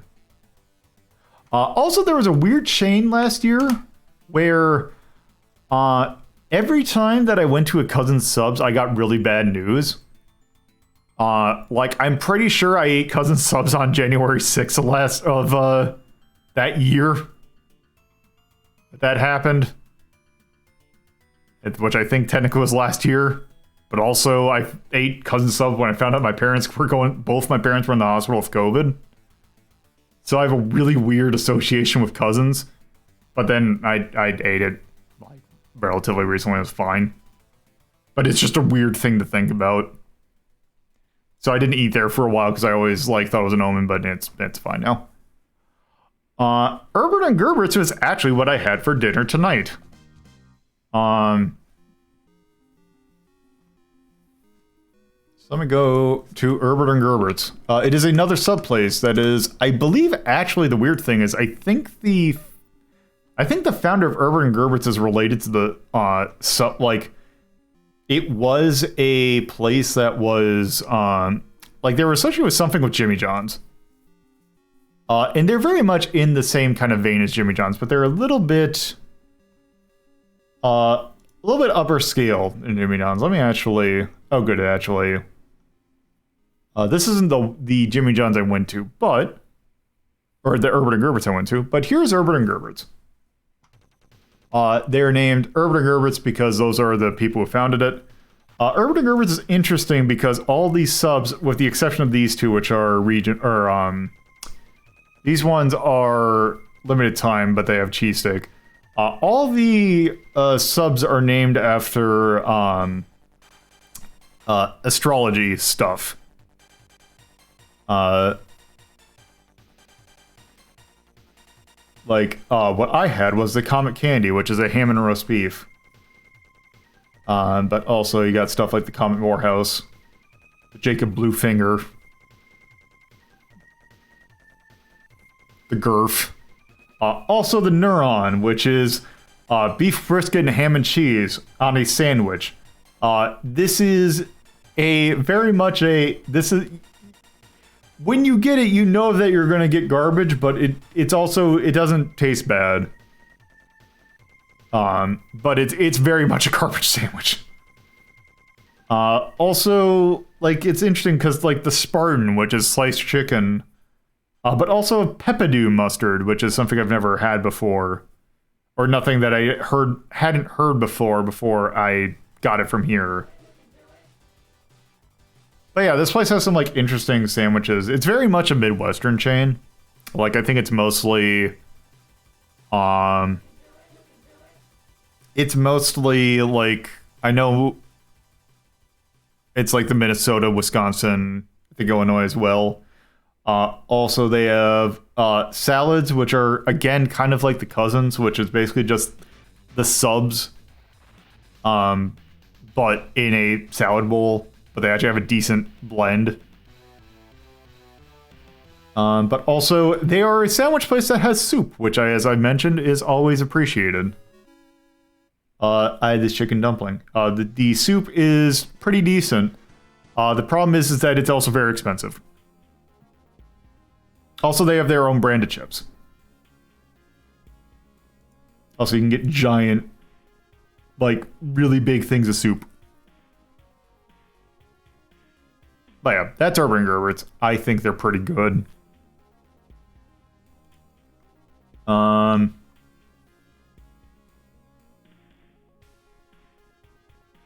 gonna say... I'm gonna put them at 3. Because no one can stop me. Glass Nickel Pizza is an extremely Wisconsin thing. In fact, I think the only place that has a Glass Nickel Pizza is Wisconsin. So this one's technically cheating. But as you can see here, this is definitely a pizza place. There is no rank 666 for these. Let's just go with the Green Bay one. So, the thing I liked about Glass Nickel is that they have really weird pizzas. Like, it used to be that you can customize your pizzas with a bunch of weird stuff like tater tots and french fries. But they don't have that anymore. But also they have good name for pizzas like the Boris Karloff. And the Cardiac Arrest, which is just a lot of beef. Or a lot of meat. Cheezosaurus, which is no sauce, just more cheese. And the Chicky Chicky Parm Parm.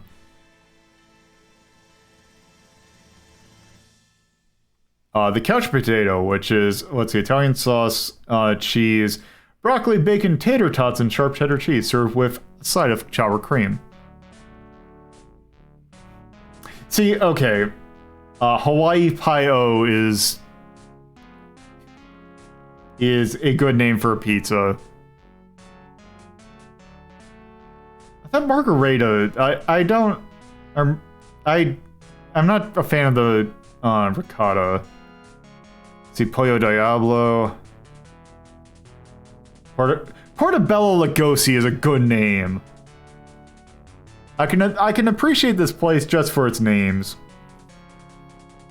Let's see, Sacre Bleu, Thai Pie. Just Thai peanut sauce, cheese, chicken, broccoli, red peppers, yellow onion, and cilantro. Veg out. Oh, they don't have that. So there's that. What else do they got? Oh, actually, it looks like they do have... I guess it's just on the website they don't have as many options. But let's see. Like they have pretty decent stuff like that. Salad bar. They actually have pretty decent salads too. The pasta's actually also pretty alright. Chicken and shrimp.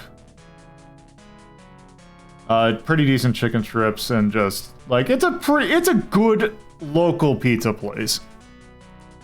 That's technically not local, because there are like several locations across the state. I would give them probably not quite an 8. I'm thinking 6. One problem is that they are very expensive. And Topper's Pizza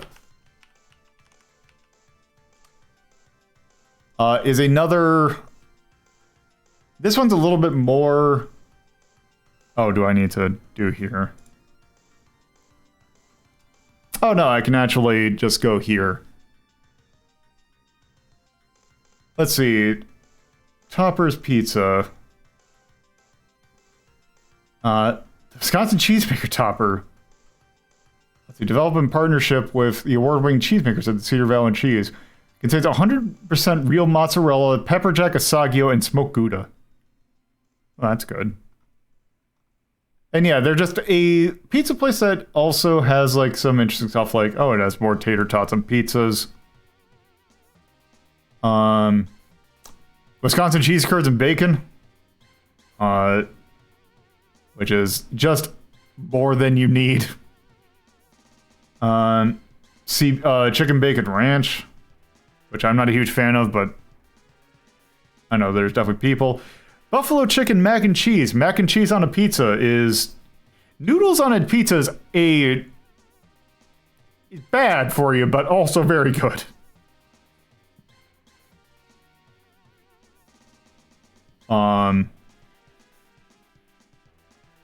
So yeah.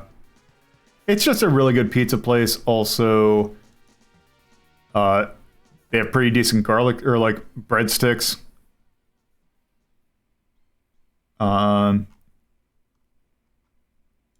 Also, their wings are pretty decent.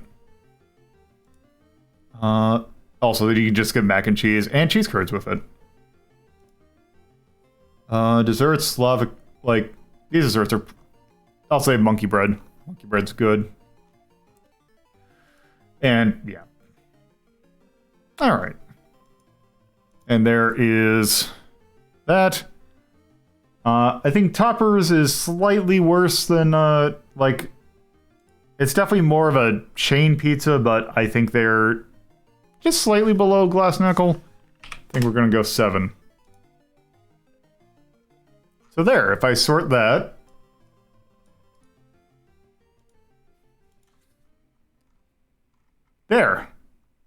There's all 100 sort of ranked. There's a few that I didn't have to, I couldn't get to because I don't really have enough to go on. I didn't want to bring up Jollibee. I appreciate a burger place that lets you also get spaghetti. But yeah. So yeah. There is 100 ranked. Well, technically 93 ranked chain restaurants. So, yeah, there's that. There. All right, well, that's certainly enough for tonight. So, yeah. All right, so that was a fun little April Fool's thing. I'm gonna probably work on cleaning this up this weekend, and I will. I mean, it's already available. You can go visit this. That you can actually go to. I believe this should work. It is not R3.LP@life. It is RBs.LP@life, and that should take you to this list. So, yeah. There's that. I'll probably clean this up. Like, I have to fix some of this conditional formatting. And then I'll probably fill out more of these.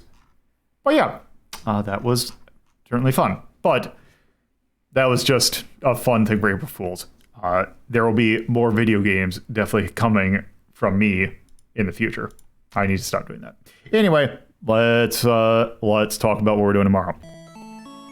So, thank you all for watching. My personal Twitter is at LoloThePuzzlo. I do have a Discord where you can chat the community, take part in polls, and also do other things like occasionally I'll put on stuff for Media Delta that we need to watch. There's also Patreon, $2 and $5 tiers, helps with hosting costs and various other things. If you're watching this on a VOD, twitch.tv/LoloThePuzzlo. You can watch these live Fridays at 7:30 p.m. Eastern Time, Saturdays at 2:30 p.m. Eastern Time, and Sundays at 1 p.m. Eastern Time. There's also a YouTube channel which you can find it's the best place to watch VODs. Episodes are uploaded Monday, Wednesday, Fridays at 8 a.m. Eastern. There's also 2 shows that are exclusive to the YouTube channel, Media Delta and Hazeltown Story. And by that I mean they aren't on the Twitch. Those get uploaded Thursdays at 8 a.m. Eastern. And since they're audio focused, you can listen to them on your podcatcher of choice by going to radio.ldp.life, which will tell you how to get it in your podcatcher. So tomorrow we are taking a look at, we are starting our 2-part look at Infernax. Infernax is an interesting game, which is a combination kind of take on Zelda 2 and Simon's Quest that recently got released back in February, which I know some streamers that I'm kind of in the same circles with have streamed it recently and had thoughts about it. So I will be giving my thoughts on it starting tomorrow. Anyway, that's going to do it for tonight. I'm going to send you all over to Lucky Bun, who's playing Elden Ring, which is a game that I've heard is pretty good. So, thank you all for watching, and I hope you have a good rest of whatever time zone it is when you're watching. So, bye.